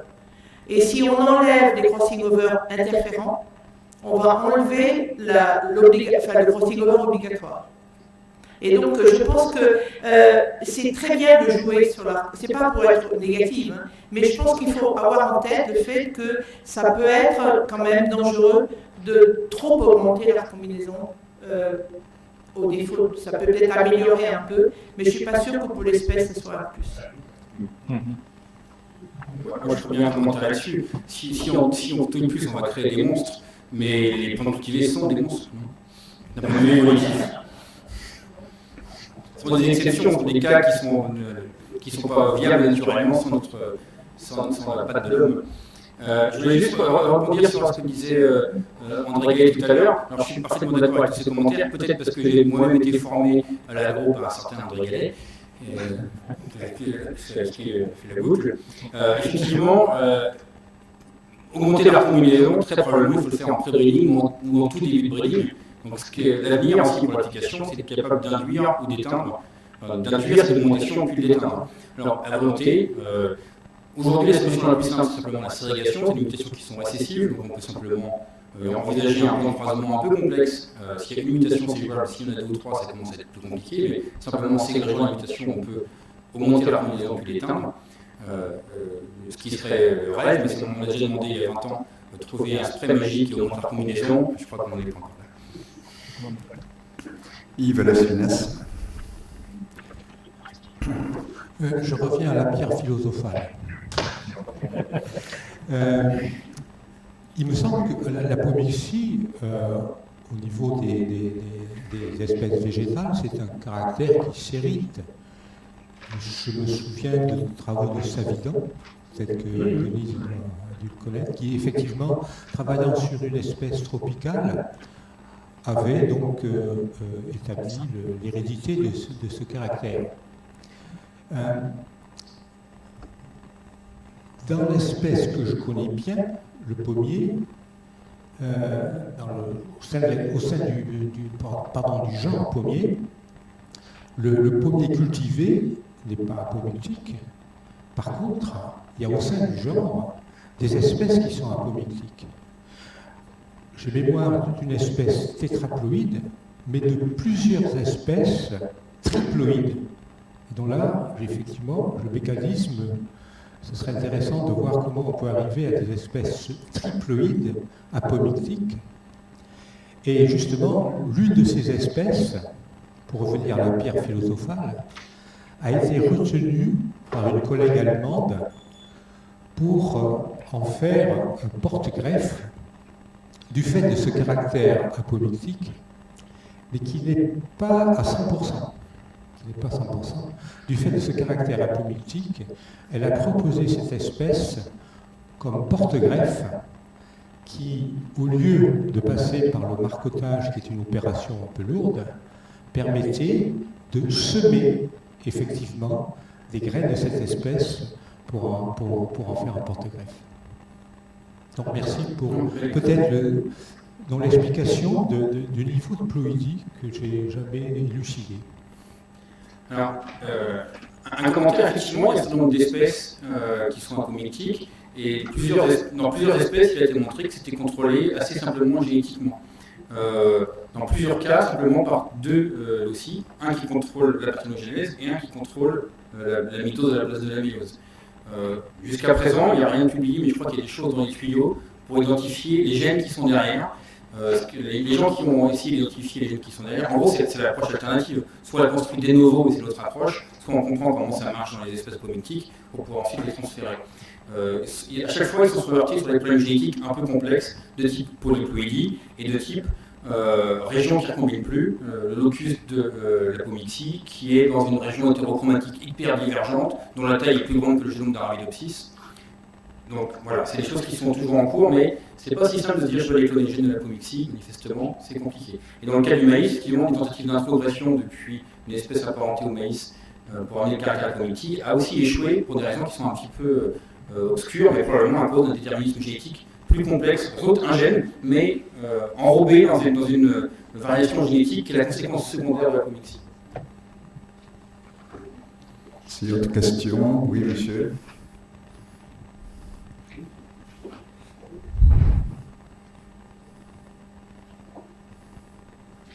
Merci. Je voulais poser juste la question de savoir, le troisième intervenant, il a parlé de l'effet de la température. La température pouvait, l'augmentation de la température favorisait une recombinaison génétique. Est-ce que c'est ce qui expliquerait le fait d'une large diversité dans les zones tropicales où il y a une grande diversité génétique des variétés? Bon, je ne sais pas si c'est une grande question. En fait, on a essayé d'utiliser le stress de chaleur pour voir comment pas mal de variétés de roches. Et en fait, le roche de région plus chaleureuse a des Peugeot a n'a pas le même effet.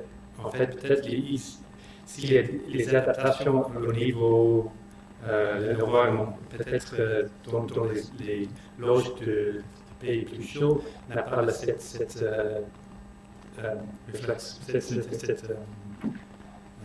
manière de changer moins d'effet sur la fertilité et peut-être aussi sur le mécanisme qu'on est en train de regarder. Je crois que c'est un truc plutôt de adaptation pour l'innovation. Je crois. Je sais pas.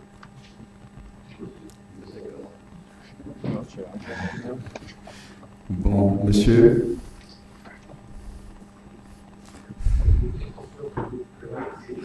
Bon, monsieur Ramsey.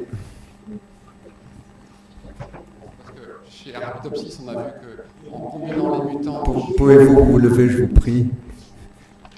Comme Raphaël a montré, chez Arabidopsis, quand on combine les mutants de différentes voies, on a un effet soit additif, soit multiplicatif sur l'augmentation de l'organisme. Est-ce que vous, dans votre laboratoire, vous avez à la fois le stress température combiné avec un stress phosphate? Oui, je crois que c'est quelque chose d'assez, je n'ai pas encore fait, mais oui, on a juste commencé avec le phosphate, mais je ne vais pas embrasser n'importe quoi en fait, mais pour avoir 40% plus, c'est autre chose. Autre question? Donc, c'est une question. Malheureusement, il n'y a personne de l'INRA de Clermont qui travaille sur le blé ici. Mais en fait, quand on regarde un petit peu en général sur tous les chromosomes, donc on a une augmentation des taux de recombinaison quand on s'éloigne du centromère. Mais il y a quand même des exceptions dans lesquelles il y a des endroits du chromosome, on a des grands pics de recombinaison. Par exemple, le chromosome 5A du blé, est-ce qu'on sait pourquoi?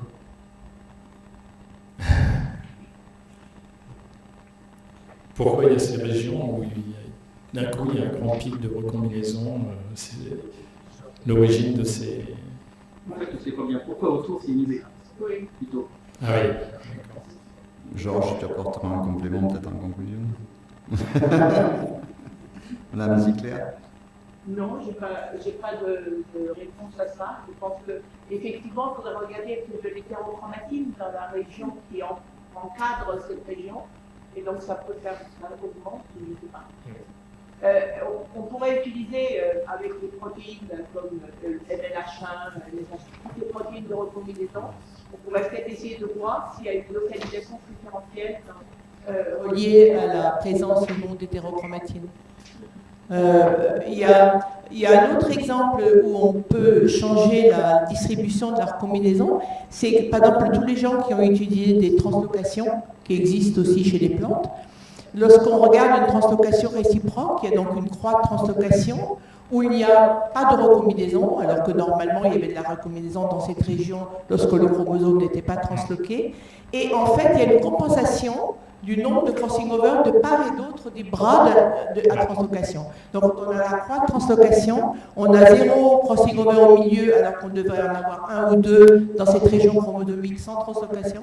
Mais par contre, on aura 3 ou 4 crossing over de part et d'autre alors que normalement il n'y en avait pas, ou juste 1. Donc il y a l'organisme, c'est comme si l'organisme avait une espèce de poignée de recombinaison à distribuer, qu'elle va distribuer dans le méocyte, quel que soit le comportement de ces chromosomes. Et c'est aussi le cas quand on étudie par exemple des mutants qui sont perturbés dans l'une des protéines du complexe synaptonémal ou une des protéines de recombinaison. On s'aperçoit que lorsqu'il y a très peu d'appariements, lorsqu'il y a peut-être 10% d'appariements au lieu d'avoir 100%, dans ces 10%, on aura l'ensemble des crossing over qu'on aurait dû avoir sur l'ensemble du noyau. Donc toujours avec cette même idée, bon c'est peut-être une idée un peu farfelue, mais c'est comme si en fait il y avait le potentiel de mettre des crossing over. On n'a pas toutes les conditions pour les mettre au bon moment parce qu'on n'a pas l'appariement au bon moment, on n'a pas les cassures faites probablement au bon moment, et ça se fait finalement sur cette petite région où tout est parfait. Il y a une autre modulation aussi que je trouve intéressante, c'est par exemple les régions entre les chromosomes X et Y chez les mammifères. Vous savez qu'il y a une toute petite région d'homologie entre les deux chromosomes, et là, tout est changé. C'est-à-dire que les boucles sont plus petites, il y a beaucoup plus de crossing over que sur les autosomes qui sont autour. Donc là aussi, il y a une espèce de surrégulation pour être sûr, toujours la même chose, qu'il y a un crossing over au moins dans cette région, qui est une toute petite région, mais qui doit le faire, qui doit avoir un crossing over pour avoir une ségrégation correcte de XY. Donc il y a des régulations qui sont interchromosomiques dans une même espèce. Donc c'est peut-être le cas du chromosome 5B de votre cas. Merci. Autre question? André Gallet, complément.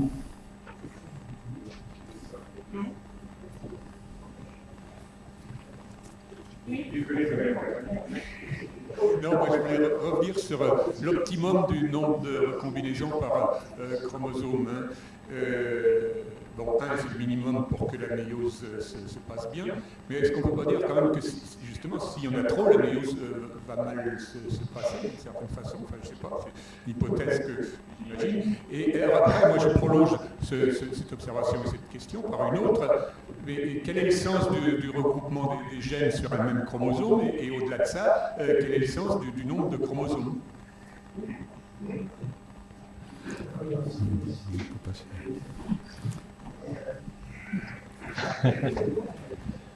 On arrive aux questions les plus globales, donc les plus complexes. D'abord, est-ce que, effectivement, il n'y a pas beaucoup de crossing over? Pourquoi? Il y a deux grandes familles d'hypothèses. Un, c'est un problème mécanique. Si on en avait plus, on aurait un problème de fertilité. Alors, il y a quand même beaucoup d'arguments contre. Le premier, c'est les quelques exceptions. Pombé, qui est un champignon unicellulaire, qui a en moyenne 3 chromosomes, avec en moyenne 10, 15 et 20 crossing over par chromosome et par méiose. Et la méiose va très bien, cette espèce va très bien, donc c'est possible. L'abeille aussi est très élevée. Les plus gros chromosomes chez la plupart des oiseaux aussi ont une quinzaine de crossing over, donc quand même c'est possible. Et puis dans nos mutants, là, alors dans les cas extrêmes que je vous ai montrés, on commence à avoir une petite diminution de fertilité. En l'occurrence, je ne pense pas que ce soit dû percer au nombre de crossing over, mais parce qu'on commence à avoir des problèmes pour réparer les cassures. Fonction indépendante de vraiment l'augmentation des crossing over. Mais de ce fait, je ne peux pas exclure qu'il n'y a pas un petit effet de beaucoup plus de crossing over.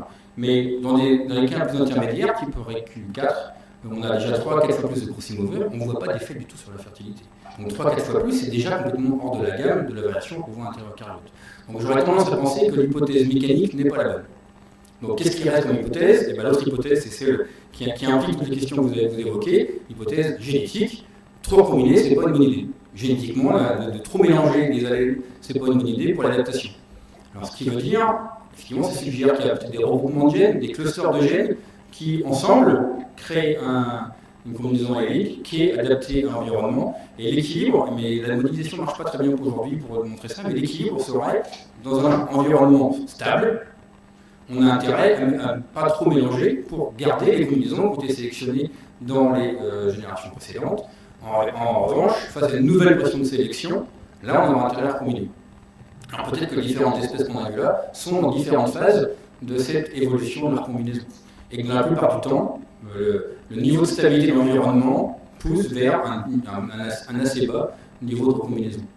L'autre chose aussi, c'est que la modélisation marche assez bien pour dire ça, qu'un faible niveau de recombinaison est assez pour obtenir presque tout l'effet de la recombinaison sur l'adaptation. Donc il n'y a pas beaucoup de gains à recombiner beaucoup plus. Mais cette explication, moi, personnellement, ne me satisfait pas complètement, parce que si c'était neutre d'avoir plus, bon, on devrait en voir plus de temps en temps. Alors quand même, cette distribution vraiment très poussée vers bas me suggère qu'il y a un effet négatif à avoir trop de recombinaisons. Et pour rebondir sur la question de tout à l'heure, effectivement, les combinaisons d'allèles proches, je soupçonne, mais je peux me tromper, je soupçonne qu'il y a beaucoup de cas de répulsion proche, mais on ne sait pas, parce qu'on n'a pas assez de recombinaisons pour le voir. Donc, ces mutants hyper recombinants vont nous permettre d'aller explorer ces questions-là. Est-ce que si on va chercher les QTL, alors qu'on a 10 fois plus de recombinaisons, est-ce qu'on va voir apparaître un nombre de QTL important qu'on n'avait jamais vu avant? Ça, c'est l'objet de travaux à venir. J'avais encore une question, c'est quel est l'état en fait de l'édition des gènes qui sont impliqués dans la recombinaison? Est-ce qu'il y a des travaux qui sont faits? Est-ce que tu as un peu une idée de ce qui est fait actuellement? Sur cela en particulier? Oui. Sur les anti-crossovers que je vous ai montré là, qui a commencé par ce qu'on a fait chez. Je vous ai montré le riz, les travaux qui sont presque matures chez la tomate et chez le pois. Ils ont commencé il y a quelque chose comme 5 ans, donc on n'avait pas franchement les CRISPR à ce moment-là, donc ça a été fait par l'ancienne méthode, c'est ce que j'allais dire, par de l'EMS et du Tilling. Mais aujourd'hui, là, on a des choses en cours pour aller dire. Alors, une expérience qu'on est en train d'essayer de faire chez le riz, que je trouve intéressante, on verra si ça marche, c'est par CRISPR d'aller éteindre ces gènes directement dans une graine, enfin dans des cales d'hybride. On fait un hybride, et tout de suite on va taper ces gènes-là, et là on a tout de suite un hybride F1 hyper recombinant. Ça, c'est parce que par MS, c'est quand même très très lourd à monter. Grâce au CRISPR, bien sûr, ce genre d'approche, on a maintenant une palette d'outils et d'ouverture à l'imagination pour utiliser ces outils qui est bien plus large que simplement par le Tilling. Mais tout ça est en cours, c'est en pleine évolution toujours. Et la recherche, financer la recherche. Merci. Autre question? Oui, je vois pas la tête de madame.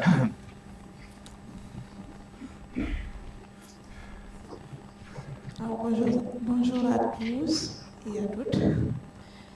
J'ai une question en fait qui n'est peut-être pas que de la combinaison méiotique, mais c'est en fait pour savoir quel est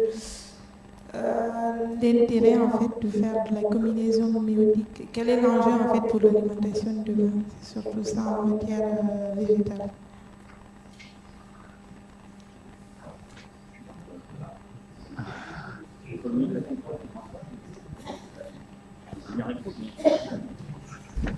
Je me sens le moins bien placé pour répondre à cette question, parce que moi je travaille chez Arabidopsis, je suis très moléculariste, mais c'est l'amélioration des plantes en général. C'est clair que l'amélioration variétale, aujourd'hui, répond à ces enjeux qui sont devant nous, de produire mieux, de meilleure qualité, et face à des contraintes environnementales fortes. Donc, l'amélioration des plantes, ce n'est pas la seule solution, mais ça fait partie du panel dont on a besoin pour répondre à ces contraintes. Et donc ça, ce qu'on propose ici, ce qu'on discute aujourd'hui, c'est des moyens d'optimiser cette amélioration des plantes pour être capable de produire plus facilement, plus rapidement, de meilleures variétés pour répondre à ces enjeux-là, tout en parallèle.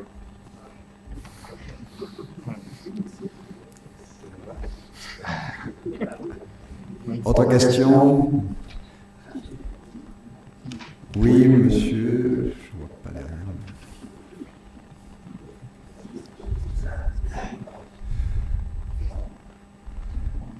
Merci, bonjour Daniel Prat. Est-ce qu'on peut impliquer des rétrotransposons dans le contrôle de ces éléments de recombinaison, ou est-ce que leur positionnement peut avoir un rôle dans leur contrôle? Merci, je crois que c'est pour vous. Alors, de ce que vous avez montré tout à l'heure avec la position des combinaisons dans le sauvage et dans les mutants, on corrèle bien sûr plein d'informations génétiques dans le génome, et une des corrélations, c'est bien sûr avec la densité en transposons.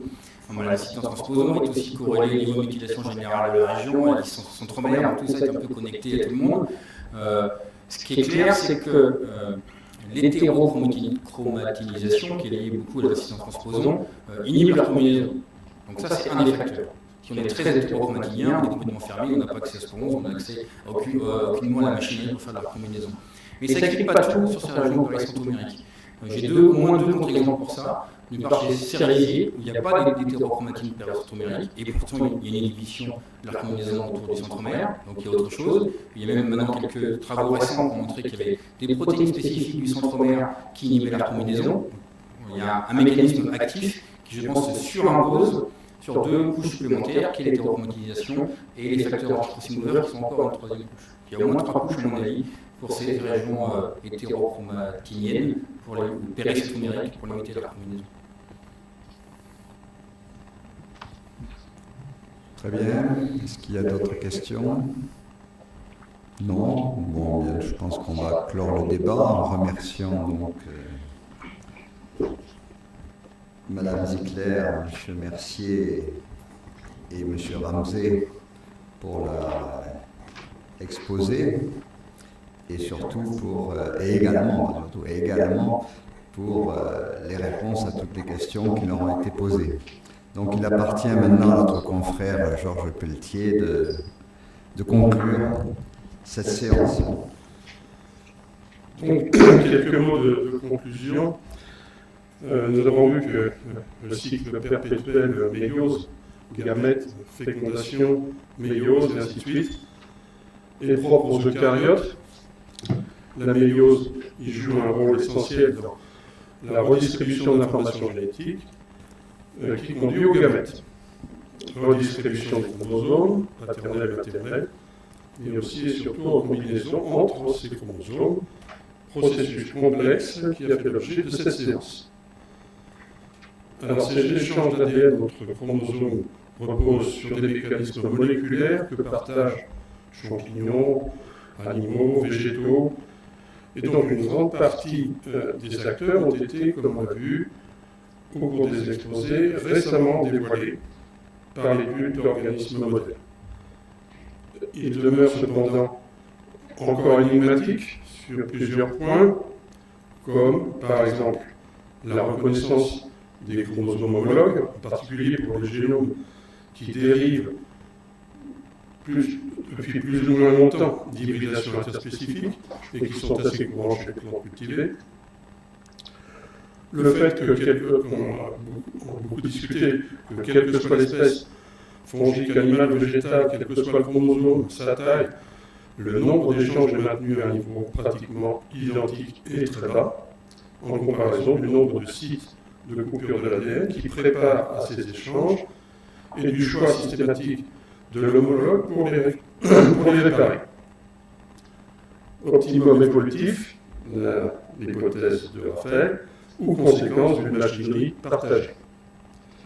Les variations qu'on observe selon le sexe, on en observe selon le sexe, mais relativement peu, et relativement peu aussi sont notées les influences des conditions de vie et de reproduction nouvelles que connaissent les espèces domestiquées par rapport à leurs ancêtres sauvages. La nature, autre point, la nature exacte du phénomène d'interférence qui joue un rôle majeur dans la forte répression à laquelle globalement les crossover sont soumis.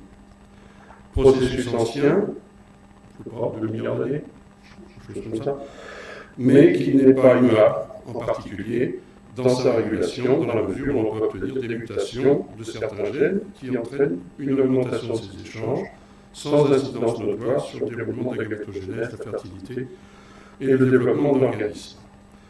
Alors sur le plan opérationnel, qu'il s'agisse de recherche ou d'application, un souhait des expérimentateurs est évidemment de pouvoir agir de l'extérieur pour moduler la recombinaison. Il reste néanmoins beaucoup à faire pour passer de l'empirisme que comporte cette approche aux mécanismes moléculaires sur lesquels peuvent jouer les conditions environnementales. À ces questionnements, les scientifiques, armés des méthodes modernes de cytologie, de génétique, de génomique, en contribuant au progrès de la connaissance de la méiose et de la recombinaison, dans la continuité de l'élan des années précédentes, pourront apporter des réponses. Cette séance avait aussi pour intention de montrer un exemple de connexion directe entre une recherche très fondamentale, mécanistique, réductionniste, et des applications très concrètes en amélioration des plantes et en production de semences. Dans le domaine végétal, en augmentant le taux de recombinaison, on peut ainsi augmenter la résolution des cartes génétiques, donc faciliter l'identification des gènes responsables de tel ou tel caractère. On a parlé tout à l'heure de l'apomixie et probablement que la possibilité dans laquelle on est actuellement de connaître les gènes qui sont derrière, c'est une limitation dans la recombinaison entre les locus responsables de l'apomixie et le locus correspondant qui ne porte pas ces caractères, le locus qui doit être probablement très très grand au niveau du chromosome. Ce n'est pas certainement un seul gène. Alors, donc, faciliter l'identification des gènes responsables de tel ou tel caractère en augmentant la résolution des cartes génétiques, rompre des lésions génétiques fortes entre des caractères d'intérêt et des caractères indésirables, ou créer de nouvelles combinaisons d'allèles favorables. Augmenter la combinaison, mais aussi l'annuler, avec la possibilité de transformer la méiose en une quasi-mitose par l'inactivation d'autres gènes spécifiques de cette méiose. Preuve indirecte de la parenté mitose-méiose. mais aussi espoir de pouvoir un jour multiplier par graines un embryon dérivant d'un tel gamète, autrement dit, la reconstitution du phénomène d'apomixie présent chez quelques centaines d'espèces végétales où des structures hétérozygotes peuvent être reproduites par graines, autrement dit, reproduire des hybrides à partir de leur récolte. Variante, d'application de ces travaux, on n'a pas parlé, mais c'est aussi pouvoir tirer d'un individu ou d'un clone élite repéré qui a une structure hétérozygote, on peut penser aux arbres fruitiers par exemple, des lignées complémentaires qui par croisement reproduiront cet individu. Pour atteindre ces objectifs, de nombreux programmes sont en cours, ils ont été évoqués, sur différentes espèces cultivées. Il est clair qu'il conduirait à une véritable révolution pour la création variétale avec des conséquences considérables sur la production de semences en termes de diversité, de qualité et de retombées socio-économiques. Donc nous sommes en présence d'un excellent exemple de science et d'application de la science. Sur un plan plus général, il ne fait aucun doute que les responsables de notre pays et des instituts de recherche sauront mesurer l'importance des enjeux des développements de la biologie cellulaire et moléculaire du XXIe siècle et profiter du dynamisme de ces scientifiques pour soutenir résolument non seulement la recherche fondamentale, mais également ses applications. Loin du brouhaha médiatico-politique, ces responsables ne seront jamais tentés d'adopter, alors que s'accélère le rythme des découvertes, l'attitude circonspecte qui consiste à prétendre organiser une veille active, délicieuse expression, qui invite plutôt à la somnolence. Au contraire, leur impulsion n'aura d'égal que celle de pays ci-devant émergents, comme la Chine, car ils seront renforcés tout à la fois les moyens matériels et humains de la recherche, la formation des enseignants et l'attrait des filières correspondantes pour les jeunes générations étudiantes qui se détournent, on se demande pourquoi, de la biologie et de la génétique végétale. Rêve ici, réalité ailleurs. Merci.